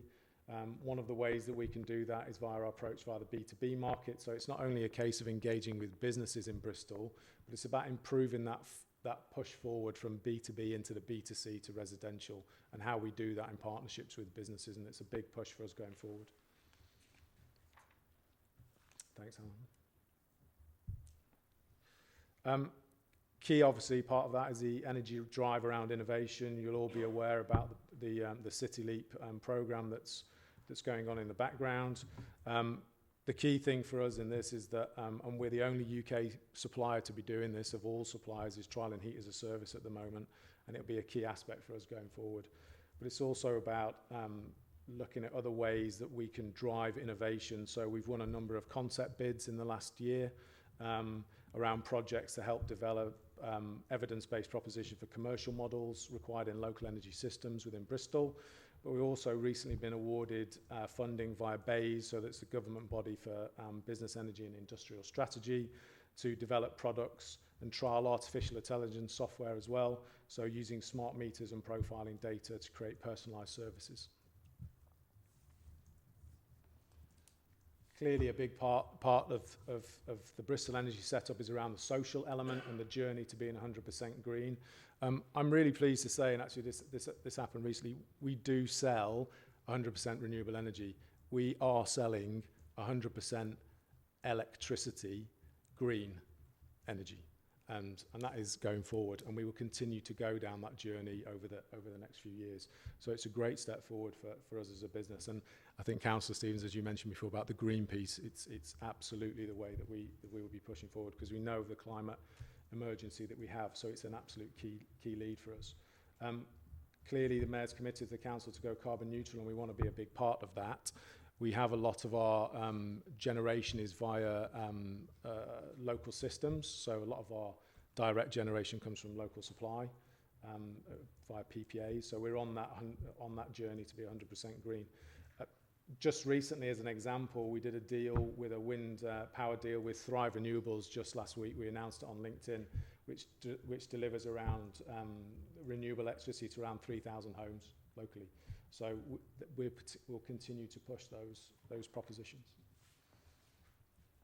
And again, it's about giving back to Bristol. So I mentioned before that we've done 12. Well, we've given back so far 12 million in terms of the employment that we do within the area. We're at 80% of our workforce is all Bristol based. We always aim to use local suppliers. The carbon savings that drive the work we do with local suppliers around PPA work for local generation is a key element of that. But also, as a link back, we mentioned about the Fuel Good Fund.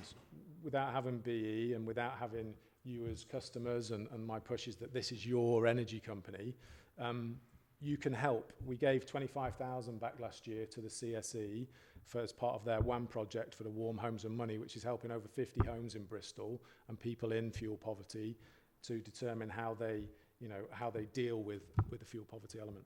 We also gave recently £2,000 in terms of donations to Feeding Bristol's Hungry Appeal for the children for over summer period.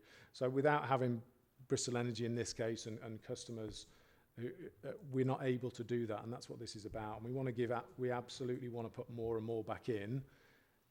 And my ask when I did this to the shareholder group, that was my view, is that everybody in Bristol should be a Bristol Energy customer. And the more Bristol Energy people we have on board, the more that we can give back into Bristol. So this is your energy company, and I want it to succeed, and I'm sure you want it to succeed, but I can only do that with your help and you as ambassadors and helping push that forward. So we have, in terms of our social value, have a number of sponsored volunteer days, living wage. We support the Stepping Up programme. We hire apprentices. And we also are very strongly around our mentoring programme. So I've recently just signed up again to help mentor school children in the local area, which will be happening as of September. So we're looking to help up and coming the kids in certain areas to come into the business, be mentored by the team and different individuals within the team to learn about energy and sustainability so that we can actually flow that back into schools. So it's a really key aspect for us around the education of energy and sustainability and renewables as we go forward. And then in terms of priorities for the next 5 years, and this was in our public-facing document that did, clearly we're looking to move towards achieving a profitability. I mentioned before about doubling the social value that we've created already, and we will continue to do that throughout the next 5 years. Again, supporting Bristol to meet its carbon neutral targets via our PPA work that we do with local generators, and when we continue to push that so we become greener as we go. Building service propositions that meet the customer's needs, and what additional value can we add to them, and what additional service can we provide. But it's also about being recognised as a local distributed leader in the energy markets. And my plea is, and I do this every time I do a talk, is, and I've mentioned it already, this is your energy company. This works with your help, right? It only works if you actually if you actually join us from a customer perspective and help push that money back into the city. And that's it from me. It's pretty short.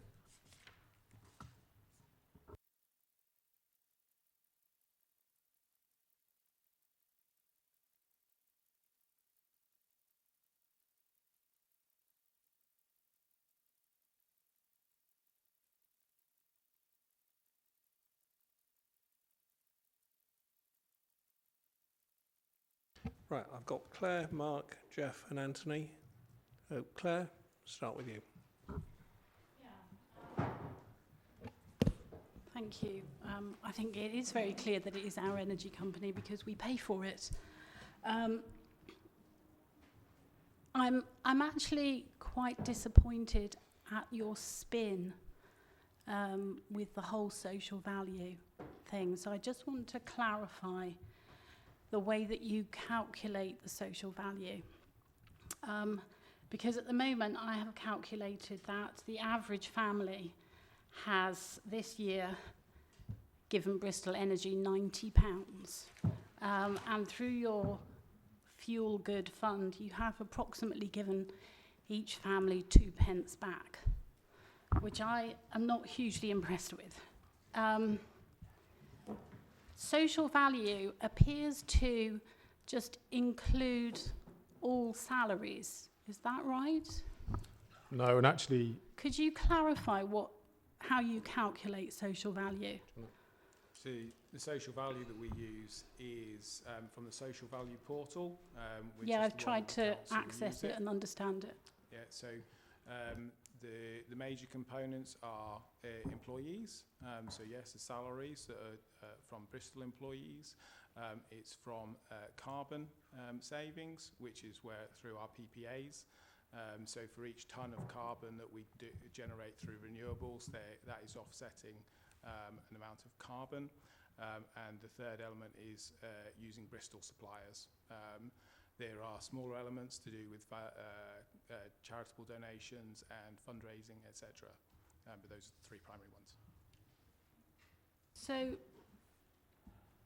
from a transparency point of view, I think I would prefer next time not to see social value as just salaries, because in these documents you pay one director approximately £250,000.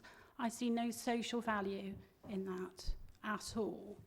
Paying somebody who came from probably a very highly paid job into another highly paid job isn't what I'd call social value. What I would call social value is giving somebody who was unemployed a job, giving a young person an apprenticeship. That's what I would call social value, and I think that's what the average person in the street would. So can I ask that next time we take away salaries, because that's business, that's not social value, that's what everybody does in a business, pay people. Can I just respond on behalf of Bristol Energy? So what we've been developing in Bristol is a social value toolkit, which looks at the areas of which Bristol have agreed, or Bristol City Council agreed, are important to us in delivering social value. That is the toolkit that has been utilised by Bristol Energy in calculating the social value. There is a detailed analysis. It does focus on things such as unemployment from areas of disadvantage, apprenticeships, NEETs, and a whole range of those metrics and measures. that we have. Yeah, so that's so we do have the detailed submission. It's then all validated by Social Value Portal and then consistently measured by obviously each company that utilise it, but also all of our procurement activity. So we think it's quite robust in terms of trying to calculate that, and it's really clear and transparent. So it isn't just salaries, and we obviously get all of the detail, all of the postcode information, and validate I get it. all of that, but a large sum of money Yeah. included in that social value is salaries to directors, and I think that is not. I don't think that's particularly helpful. I mean, I get how you calculated it, but I think I'd like to flag up. I don't find that particularly. It doesn't sit well with my understanding of social value. Can I ask a specific question? I'm very pleased to see that the customer base is up by 38%. I couldn't find what percentage of those people had a BS postcode. That might be me not reading properly. Could you give me a figure on that? So it's just under 22,000 currently. In total? Yes. Okay. Thank you. Can I just go back to just on your social value point, just to clarify? The salaries element that feeds into that is all Bristol-based postcodes. Directors necessarily might not sit in that because they might not necessarily live directly in Bristol. So I think it's clear to point that out. The other element that you mentioned, I think, and again, is a very key point, and I'm very keen on, is we do have an apprenticeship scheme in work, and that feeds into that portal. Without giving away, I'm not saying that you don't. No, I know. But I just want to clarify that it's not just about director salaries. A key thing, and that's why I talked about mentoring, and without giving away too much personal information, I have a couple of people who are in the business who were homeless, but now have a job. And they have a very good job, and we try to mentor those people. And that's what we call social value. And that's part of the social value too. That's also part of that toolkit, and that's why it's within that remit. So it may be masked or look like it's masked by X, but actually there's a number of facets to it in the background. I think it's just worth noting. I appreciate that. I think those stories are just so much more important than just. Yeah, and I'd rather you had a smaller figure that was more valid than a big figure that actually we've got to pull apart. Okay. I mean, we can look, and I think actually we can separate it out as well, so it is split differently as well. Yeah, but understood. Can I just make a comment, probably for you, Denise? But I was sat here listening to this and thinking the other way around. Why are we going on about social value in Bristol Energy and putting in £7 million? If I look at Bristol Waste, if we measured it on the same basis, it would probably be £15 million. But why are we playing the social value in one case and actually ignoring it in the other? So it's not that we're ignoring it in another. I think the key point is about our readiness to utilise the tool that has just been developed. So we're now actually utilising the tool as a social value metrics on all activity, and the companies will be adopting that and starting to measure the social value that is generated from all of the company activities as well. At the time, I think we were testing and piloting the tool, and we asked Bristol Energy to be one of the first pilots to utilising that outside of procurement route. Hence, they have their figures and data earlier. The hope is that all of our companies will actually expand to utilising this tool and measuring it, so we'll see the comparative data in all of them going forward. Okay, as a separate point, and Marek knows I've expressed this view before, but I have a concern that simply measuring social value, to me, you'd net social value off of the loss to come up with a net cost or benefit to the city. And if you like, therefore, putting it in the context of Bristol Waste, you would have a positive social value. Putting it in the context of Bristol Energy, I struggle with the concept that the council has paid £12 million out, and it's got 7 million of social value back. So that I think is an issue of quite how it's presented, because to me, the social value is a really positive story. But if we play it too much, in that context, it raises so many questions that it undervalues the benefits I would think that come from it. Councillor Gold, that for some time we've actually struggled to quantify it. This gives us a first real chance at actually trying to have a look at that. The ideal position is that we're looking at financial value, we're looking at economic value, we're looking at social and environment. What we had prior to this is just purely one lens and just looking purely at financial losses or investment.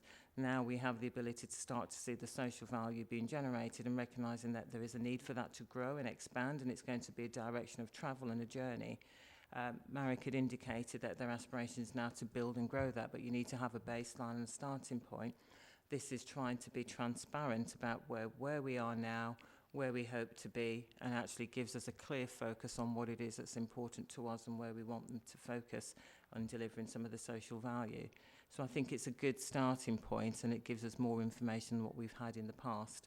And I think that we probably just need to applaud the fact that they were willing to come along and utilise it and start to actually, give a more transparent story to say actually there is a lot of social good also being, generated, not to the scale that we want to see. We need that to grow, but we're making positive inroads, and actually we need to look at that as well as some of the specific benefits that come from, being a Bristol Energy customer in terms of reduced fuel cost. That's also not factored in there because we've separated out the financial benefits to the social benefits of Bristol. Yeah. Thank you, Denise. Mark. Thank you, Chair. Let's start off by declaring a lack of interest in that I am not a customer of Bristol Energy because Mrs. Brain pays the bills in our house. She went to a price comparison site and you guys didn't come up, so we're with somebody else, but don't ask me who. No idea. I've got two issues to raise. The first comes from a friend of mine who was a customer of yours, but not anymore. She said she swapped to, she's a busy parent, she said she swapped to Bristol Energy and it was a pain in the bottom, I'll say. She had to submit meter readings every month via email rather than an app, which was so much easier to go to British Gas, get a smart meter. She said she had moved to you as it felt more ethical, but missing the deadline for meter readings meant an estimated bill, and with the young uns, even getting 30 seconds to dig out a gas key was too difficult. So I welcome the fact that you're having an app, because it sounds like you need it. She's younger than me, I probably wouldn't use the app, right? There's much to... She'll still have to submit meter reads to British Gas as well, just to highlight. Well, she might be via the app though. She's fairly savvy. I imagine she'd have figured that one out for herself. So there is much to welcome in here. I mean, the drive towards making Bristol carbon neutral. We need some kind of vehicle for that, and the social good the organisation is doing is to be applauded. But there's a pretty big elephant in this room, and that is this: that we have an organisation that is losing £1 million a month. And the losses have gone up by 7% since last year. I'm talking about the net losses, not the gross profit, because the gross profit doesn't really mean anything, does it? So the net profit has gone up by 7%. Net losses have gone up by 7% since last year, and the highest paid director, his pay has gone up by 46.9% in the last year, and these things don't marry up very well for me. I would say that whilst we're having these financial difficulties and having to be propped up by contributions from the council, that pay increases like that for the highest paid director, I don't think is justifiable. Others may take a different view. So there we are then, £1 million loss per month. We're going to eliminate all of that in 5 years, according to the slide. That's nice. I'd love that to happen. Can you tell me how much the losses will have reduced by this time next year?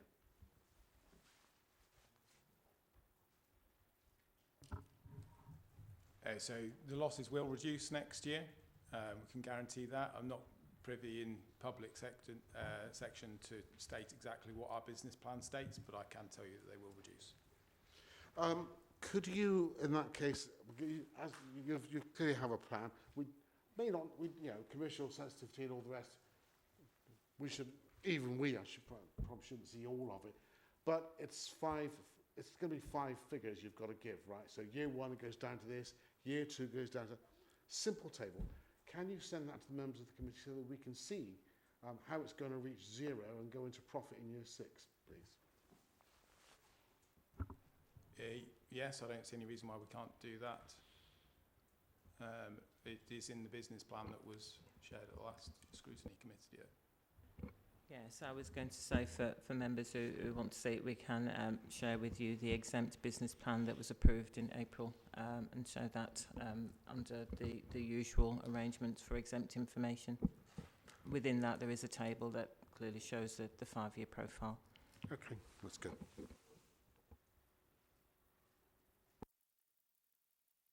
Okay, thank you, Mark. Jeff. Thank you, Chair. Mary, I have to say to you, I mean, I am a member of the organisation. I'll get my gas and that from you. And I recall the day that happened.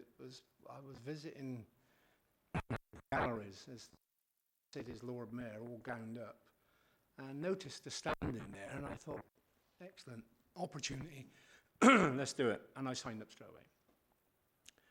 But I have to say to you now, I fell to see how good your marketing program is. I am questioned on numerous occasions what's happening with British Gas or Bristol, not so forget now. And I can't answer that question. A community club that I run, and I've been running it for 40 years, and there must be 1,000 people in there. I've never had anything to go and put on the walls and all that. I think it's just, and I'm just reading here about a refer a friend campaign. I didn't even know that was on the card. So perhaps the marketing side of it isn't working as well as what you might think. No, and so I recognise that, and you know, again, you'll be aware that we've had a internal restructure within the last year as well, and I think that's probably fairly evident for the fact that Dan and I are sat in here right now. And it doesn't sit where I want it to either. I mentioned before we're going to be doing a marketing campaign coming up, and that's coming out very soon, so you'll start to see that shift. I'm not happy, nor the business as it currently sits around that, and that will change, and it will change over the in the coming months and outwards as well. So there will be a large shift around marketing and the strategies attached to that. Because I guess in Mark raised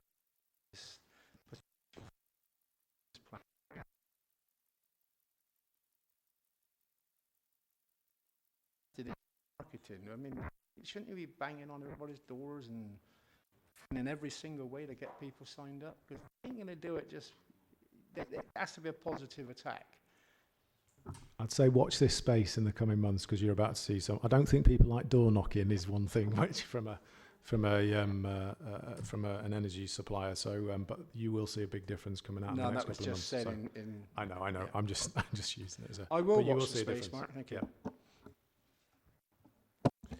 Right. If I don't want to sort of stop questioning in any shape or form, but the main purpose today is to look at the accounts and the report. We looked at the business plan some time ago, I can't quite remember when, and we will be looking at the next business plan in our meeting scheduled for December. So the idea is that we keep a rolling basis, but nevertheless, the future and the past do intertwine, and I must say those comments about marketing and questions, Marek's had a goodly number of those in the time he's been in this position, and there is a reaction, and that was one of the frustrations we had previously, that there wasn't a reaction, and that the company wasn't promoting its opportunities in Bristol, where the brand has a potentially much higher value than it does elsewhere. So therefore, your comments particularly pertinent, because they probably give Marek a bit more information to go back to his colleagues and raise it. So it's sort of, that's where this sort of discussion from members can be really, really helpful and powerful. Absolutely. I've got Anthony, Clive and Paula. Anthony.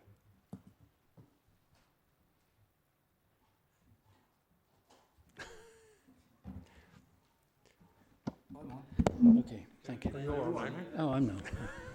Stereo, mate. Okay, thank you. I'll stick to the report because as one of the administration that conceived the energy company, I'm very pleased that we've stuck with things, some of the original social benefits that we always set out to do.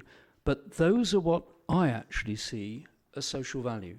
They may not fit with any toolkit, but I would be very interested to know how many people we've kept out of fuel poverty, how many people whose homes, I think you touched upon this, I think earlier, that we've actually improved their homes, how many local installations, for example, domestic buildings that we've actually brought into our green energy infrastructure as a result of what Bristol Energy Company has done, because they were all, and in fact they're stated here too, they are your objectives, but I couldn't see too much flesh on the bones of how much of that we've done.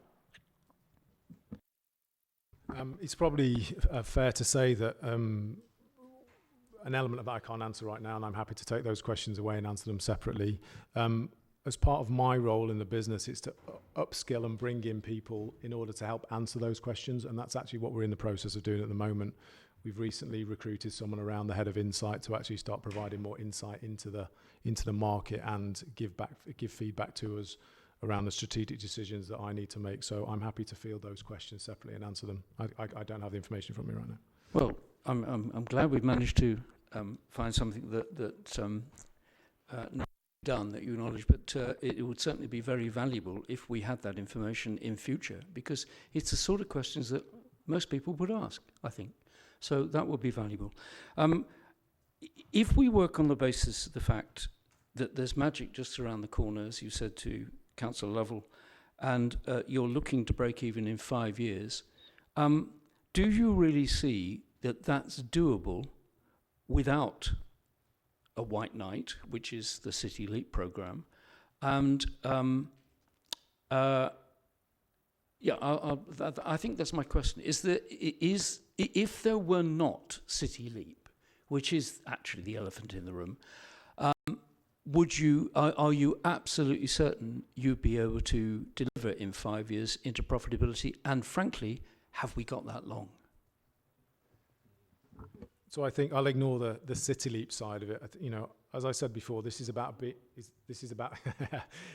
being a sustainable energy business, regardless, for Bristol. So City Leap or no City Leap, that is the direction of travel. That's why we're moving away from just energy retail into energy services. So that is absolutely. Can I sit here and absolutely guarantee it? I don't know what's going to go on in the market. What I can say is that within our gift, that is absolutely the direction of travel, and we will do all we can to make sure that that happens, and that you do have a sustainable energy business that is municipally owned. You see, the reason I say the City Leap is so important is because I would guess that many councillors would really want this to work for most of the reasons you've explained in your report. We want this to do good things. We want it to be profitable. We want it to deliver. We want to be proud of it as something that Bristol's achieved. They're all good things. But we're very, very worried that we're holding onto a bag here which is getting heavier and heavier and heavier with money that we're owing to other people.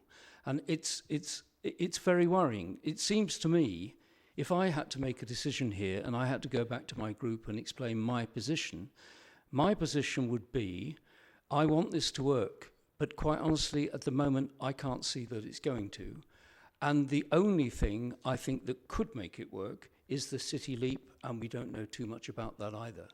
And that's, you put one sheet of your report about the City Leap, and you've explained why, and unfortunately you said, well, we don't want to talk about that. Well, I'm afraid now you're going to have to, because I've just asked the question. But where do you see, I mean, since that is this city's plan, it's to bring City Leap, and you're ready to take it on board, going back to my previous question, do you see any alternative to that City Leap as being your way out of jail?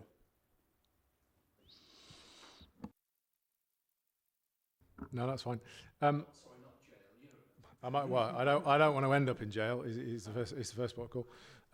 City Leap or other, as I mentioned, so I wasn't boo-hooing the fact around City Leap in itself. I was just saying, regardless of whether it's City Leap or something else, my view is that the direction of travel is absolutely right. Can we get there? I believe we can. I wouldn't do this role if I didn't think we could go down that route and actually deliver this properly. That's hopefully why we're here, to try and make that happen. Am I happy we're in the current situation that we have been over the last 3 years? No, and that's why I want to push that forward.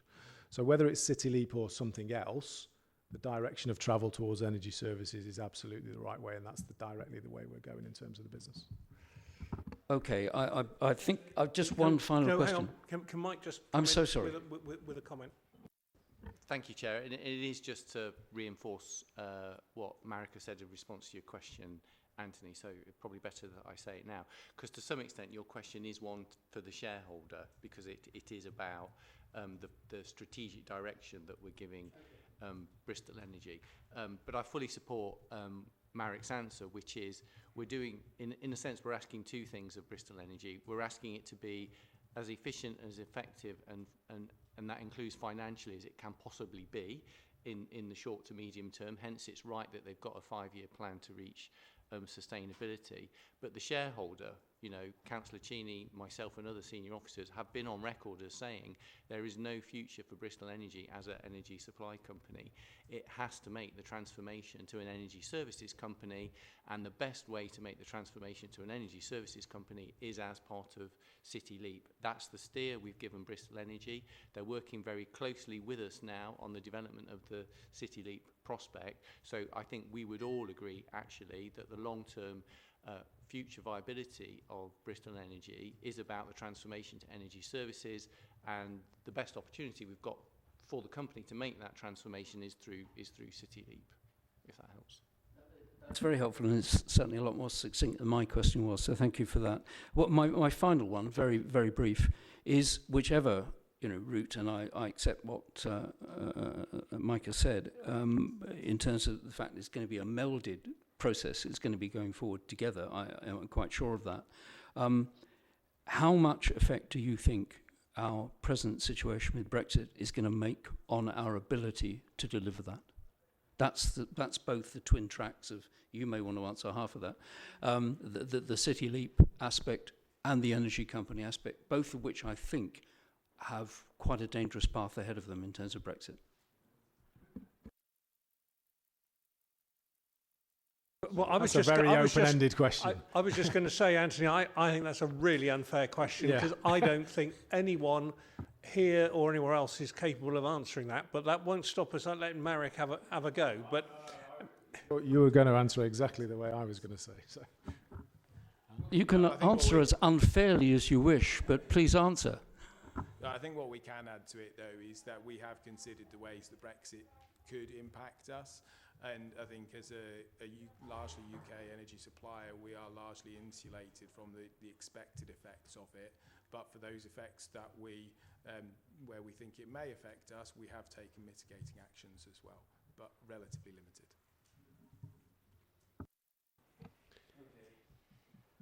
Right. Okay, Clive. Thank you. I'm not going to talk about the future of, because that's really down to the business plan, and we're not discussing the business plan today. I think I heard that half an hour ago from our chair. What I would like to do is pick up social value again, which is flagged strong and was the purpose for setting up business. My question might be for Dan, or it might be for Denise. I've been in communication with the social value people, because I think it's a really important tool for the future, not just Bristol Energy, but for the future, full stop. And one of the things that lots of people get wrong is something they call dead weight, which is basically, well, what would have happened if you hadn't done this? And that's a key thing regarding jobs. If we hadn't done Bristol Energy and created however many jobs it was, what would have happened? people would have still needed that energy. There would still have been some jobs. Maybe they were in Bristol. So my question is, who actually did the calculation of the dead weight? Was that you, Dan, or was that Denise? Via the portal, this is. It's a very simple answer, Denise. Yeah, so the proxy values that come through are done via a national framework, so we use the national approach. Within their calculations, they do work with ONS, lots of economists, and within that they put in some dead weight in the formula. I can't say exactly what the totality is of that, but their formulas and the values they give to each indicator assumes an element of that. Okay, I've been through that and question them. Could I see that specific schedule another time? Not now. The SVP to provide us some details. They won't be able to do it on each proxy, but if I look for something that can give an example of how it works through. No, I've gone through that. I'd like to see the specific for Bristol Energy and for job creation, please. For the details? Yeah. You know me, I'm detail mad. The submission? Or is it exempt? I think we can share it with you under an exempt, not for a public disclosure. Yeah, I'll do it over a cup of coffee. Look forward to it. Denise, you're so sincere. I'm not sure one cup of coffee will be enough, but Clive, have you... That's fine. Right, Denise is very relieved at that. Paula. I'm going to start with a bit of virtue signalling, because not only do I have a Bristol Energy account, I pay in Bristol pounds. And that wasn't all that easy to set up. But him indoors, I have a him indoors who does all the things, and I did actually ask him about it, and he said things have got an awful lot better, and we were automatically put onto a better tariff or something quite recently. So that all seems to be going quite well. I want to say something before I ask a question, because I'm still holding some confusion in my head about this future. I know we're not supposed to be talking about. I'll have a question about the report, but I don't understand how, if Mike is saying that you have a retail energy company is not ever going to make money and it has to become an energy service company. I'm very keen to see the figures for the 5-year down to making profit, because I do worry about sort of the degree of interdependence on City Leap. So I suppose I don't really want to say much more than that, but because I just don't understand how you can get down to being a profitable company unless it's predicated upon something that hasn't happened yet. So, that's just a question. Anyway, my real question is, I had to go to Google today because I never saw this word before, and I think it's about page 126. I'm not sure I'm going to say it properly. Amortized assets? Amortized. I knew I'd get it wrong. Amortized assets. I sort of think I vaguely understand it. I can't, as intangible assets that are being, I've forgotten the word now, whether it's sort of, if you have something that if you have a property and you want to take some of the value away from it, that's called something else. But can you explain a little bit to me about this particular amount of amortized assets? So it's something like 19 million, and in a way I think it's to do with the value of your customers, but I'm not sure.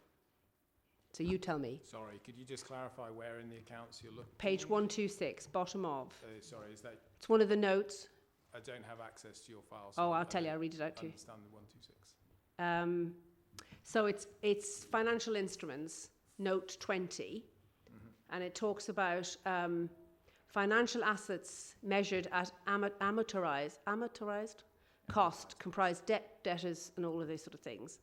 And you've got a figure of 19 million, and last year it was 12 million. So it's financial assets that are debt instruments measured at amortized cost. I can't say that. Can I just stop you there by just saying this is a bit of accounting jargon that came in after I'd finished studying, and indeed after I'd finished practicing, and I haven't got a clue what it means. And I honestly think that even if we asked Denise to explain it to us, with the greatest respect to Denise, we wouldn't understand it at the end. Well, I do sort of understand what it is. It's about tangible and intangible assets, and you're marking them down. No. It's future value of liabilities and assets, as I understand it, and therefore it's values that are being discounted, so they don't tie up with anything else in the accounts. But it's 20 million pounds. Am I right, Dan? Is it? It's 20 million is it sort of pounds. Discounted? Effectively, yes. It's a summary of the total assets and liabilities. Yeah.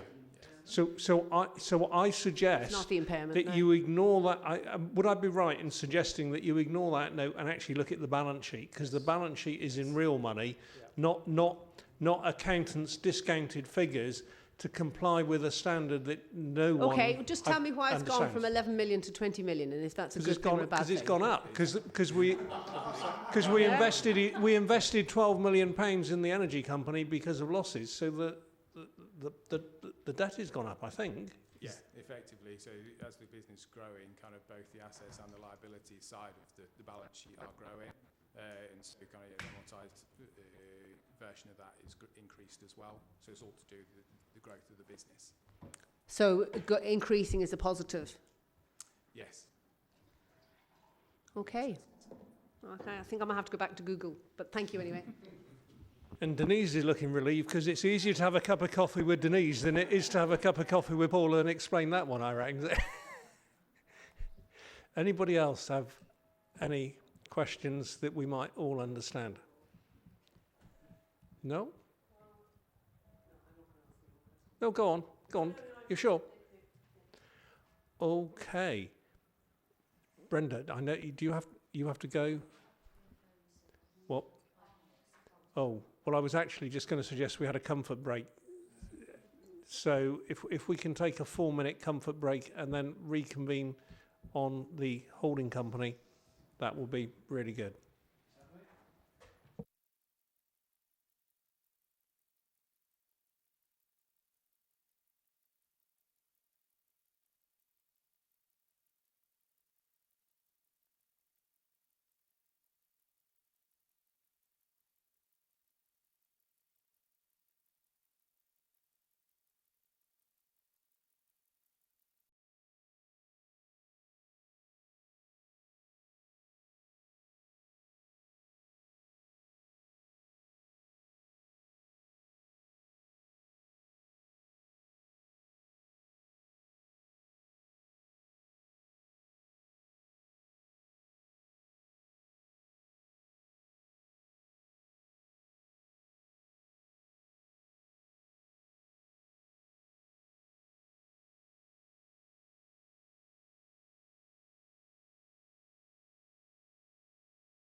can we reconvene?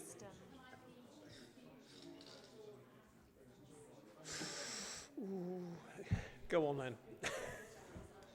As long as we're... Yeah, Claire, I was going to catch up with you on that.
Moving on to the holding company, and Mike proving that he's a true gentleman is actually going to introduce it rather than let Peter do that 3 days into the job. If I just one comment I was going to make though, and I don't know who to attribute the credit to, whether it's Penny in her new role, Mike, or the two managing directors of the two companies, but the whole atmosphere of engagement with the companies has changed massively over the last 2 years. And that was, I thought, was symbolised by the shareholder group meeting where we had the presentations that you've just had presented, where each of the companies was in the room for the whole time. And members who've been involved with scrutiny of the companies over a number of years will remember that it used to be that one company would present and would be shuffled out the door before the next company came in. And actually, the tone at that holding company subsidiary presentation, because of the engagement, was incredibly positive, because the directors were talking to each other about business opportunities. And so I'm not sure who I'm giving the credit to, but what we've got is a very, very different atmosphere and very, very different engagement. So I say that really before handing over to Mike to set the scene on the holding company. Mike. Okay, thank you, Chair. And I think the comments you've just made around the changed relationship between the council and the companies and between the companies themselves is actually linked to the change that is coming in terms of the holding company. So probably more so than the other two reports that you've had, the backward-looking part of holding isn't particularly relevant in terms of where we're going in the future, because as my very short strategic report says, which is part of your pack, effectively for the year looking backwards, the holding company really has just been a vehicle to hold investments on behalf of the council. But going forward, it is going to be something very different, and Peter's appointment is about effectively having an active holding company that acts on behalf of the shareholder to ensure that we've got firstly a strategic grip on the activity of the trading companies in terms of ensuring that the shareholders' objectives are being delivered, but just as importantly provides a much more efficient and slicker framework for within which the trading companies to operate. So a number of members today have made comments about, are we doing enough to maximise the scope for efficiency savings by sharing back offices? Are we doing enough around the use of common systems and processes?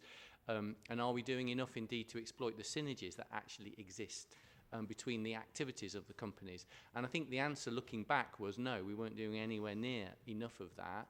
And the transformation of the holding company that we're going to see over the next 12 months is part of the set of changes that we're looking to make sure that that happens. So we have made some progress, and I'm pleased, Chair, that you've noticed, but actually we think there's a lot more to do around, as I say, common systems and processes, more efficient interaction between the shareholder and the companies, and some real opportunities to exploit synergies between them, and that's what we're tasking Peter to take forward on our behalf. So the looking back part of this, the report that you've got in front of you, actually it doesn't have a lot to say about that, and it just, as I say, the holding company has been just doing that, previously holding investments on behalf of the council. So happy to answer any questions with the assistance of colleagues on what you've got in front of you, but I think it is worth saying that this is very much a turning point in terms of what the holding company is going to be doing going forward. Paula. This is a stupid question. What's happening with the housing company? So is that not, I mean, I know I was there last year when at the scrutiny thing, but I was just wondering if it's going to be reporting anything or whether it's fitting all into it. The housing company was formed on the 1st of October, and its first set of accounts will be 31st of March next year. So as I understand it, Mike, there'll be a business plan coming in December as part of the process, but it's formative stages, so there would be nothing to report if it was presented now. So. No, but I just thought that the holding company might reference it or something. It just sort of seems to have disappeared. So the Chair is right. It doesn't get a mention today because this is a backward-looking session primarily, and so it hasn't got accounts to report. But at your session in December, there will be a business plan coming forward from Gorham that will enable you to scrutinise and discuss the progress they're making and what their plans are going forward. But just to say, the whole Gorham is now actually part of the holding company arrangement as well. So again, next year we'll be talking about it in the context of holding as well. Yeah, I had that. Oh, yes, I had that on my list as well. When I parted company with Osm for a year, and how I missed it, we were talking about how Gorham would fit in, and I think this is a great big tax thing as to whether it sat alongside or sat within, and how it actually traded. I assume that has now been completely resolved, because I know that there was a lot of discussion, angst maybe, amongst certain people that were really involved with this, and it was a tough one. Could you say anything about how that's been, I mean, maybe not very much, I suspect, but about how that's been overcome? So you're right. That issue was given careful consideration, and one of the benefits of the holding company is that it does enable the council to optimise how it manages its tax liabilities, and we're satisfied that there are no strong reasons why Gorham Homes shouldn't be part of holding company. I don't know, Denise, whether you want to say anything more about the detail behind that. No, I think other than to say that we did take advice from our tax advisors in terms of the structure going forward and legal advice, and we think we've got what is the appropriate solution for Gorham Homes and where it sits within the structure. If I may say so, the obverse to the tax advantage thing was the ability to trade in a perhaps a beneficial way, in a way that it wanted to trade, which was somewhat inhibited by its need to be positioned to save to avoid tax. I take from both your answers that we've gone in towards the tax avoidance side. Would that be fair? I mean, I don't want to drag this out of you, but and if that's so, I've always believed in a housing company. I think it's an exciting prospect which I couldn't get off the ground, I have to say, and somebody else has, which is great. So I want that company to be able to do great things, and I'm worried. I've always been worried that that's going to be inhibited now.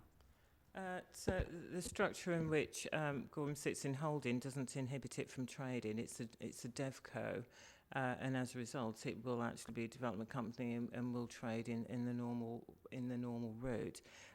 This isn't about tax avoidance in any way, shape or form. So in reality, we've looked at what is the most appropriate structure. Our default position in creating any company or establishing a company is that they would sit within the holding company. We'd have to have really good, strong reason as to why it would be outside of that structure and that framework. And we believe that it does sit. There is synergies across the businesses, and we will actually have the ability to share the back office functions in the way that we discussed earlier on in this discussion. And also then if we wanted to do something slightly different in terms of an investment company, then we'd look at that slightly differently as well, and where that would position in, because that would then hold housing stock, etc. But I think in the way that it's been structured to enable it to then think about the subsidiaries that it may need to acquire as it goes into joint venture activities to develop the specific regeneration propositions that are being considered. I think that's the sort of answer I was hoping for. I think what you're saying is we've ended up in a good tax position, but we've also put it in a way that it can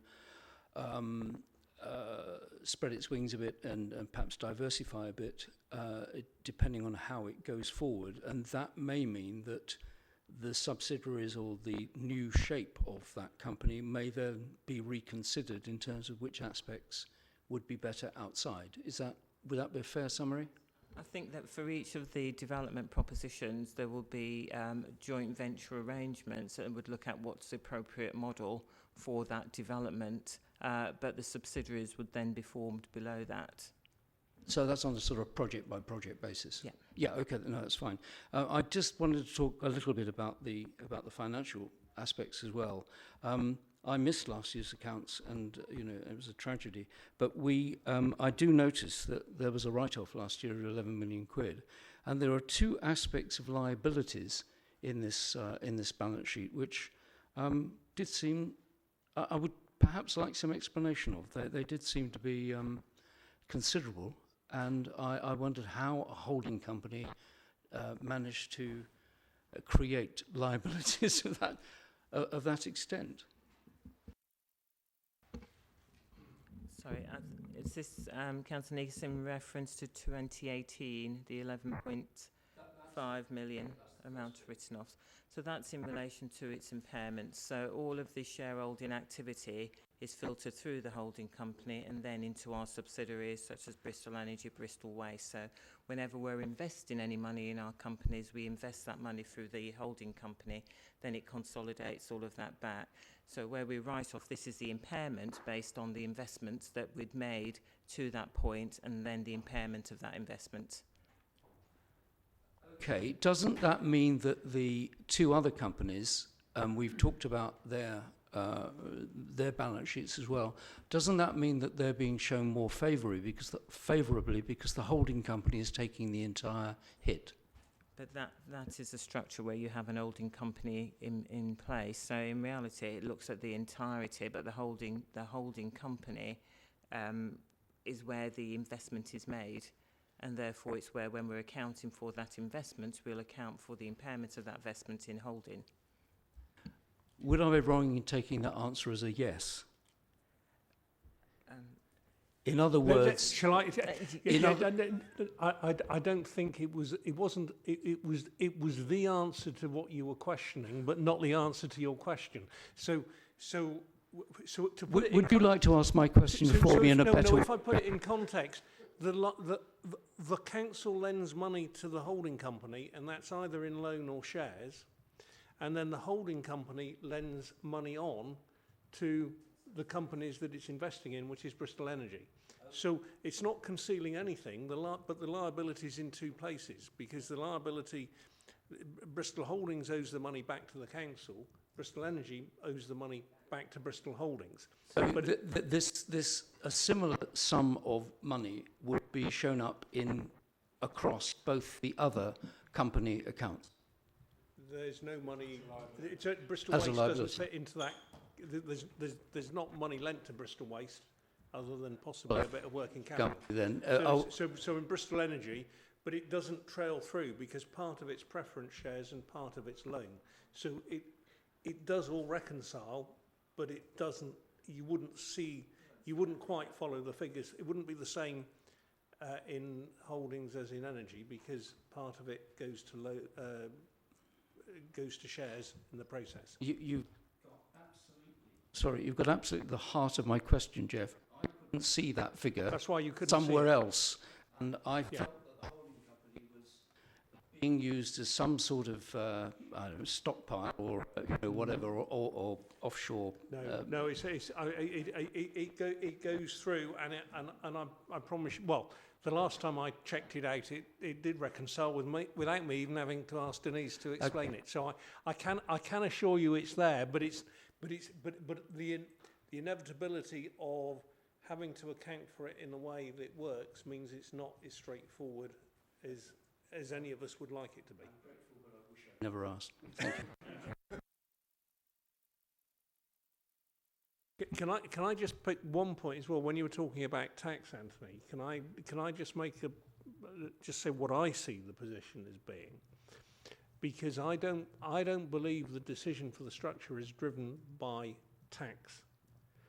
But what has to be looked at is not avoiding tax that we ought to pay, but it's not paying tax that we don't need to pay. So if I give you an example and leave any of the council projects out of it, but if you had a piece of land with no planning permission and you put that into Gorham Homes and Gorham Homes applies for planning permission, the value of that land goes up significantly and Gorham Homes will be paying tax on the uplift in value, even though the council owned the land and probably put all the work in to getting the planning permission through. So if the council does that and only puts into Gorham Homes the land when it is ready to be developed, it's not avoiding tax. It is simply doing it in a commercial way and putting it in the right place. And I say it because I would be very unhappy if I felt the council was doing something that was done to avoid tax, but I would feel that the council was negligent if it didn't take the appropriate actions to make sure that it protected its assets until it was in a position to go forward. So that's the bit that I just think needs to be clarified in that context. Okay. Anybody else? Yeah, Mark. This is just a simple technical question. So we have the holding company is going to own Gorham Homes. We're going to get results from Gorham Homes at some point. There will be 3 council businesses owned by Bristol Holdings. So 6 years from now, the glorious day arrives and Bristol Energy makes a profit. Okay. Is it legal for that profit 6 years down the road to be used to transfer, if you like, to Gorham Homes to build houses with?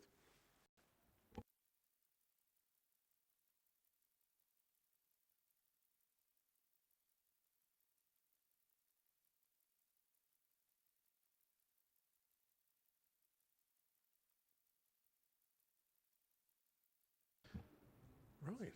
On that very positive note, anybody got anything else? In which case, I will bring this meeting to a close. Members that are left, thank you for your time.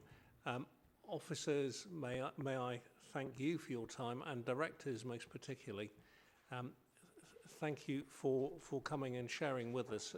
I've certainly felt this has been a really positive engagement, and that we're all on the same side and all trying to work in the same way. So I feel we can hopefully build on this for future meetings as we go forward, and it helps to give support from members who can understand a little bit more about what's going on. So thank you all. I declare this meeting closed.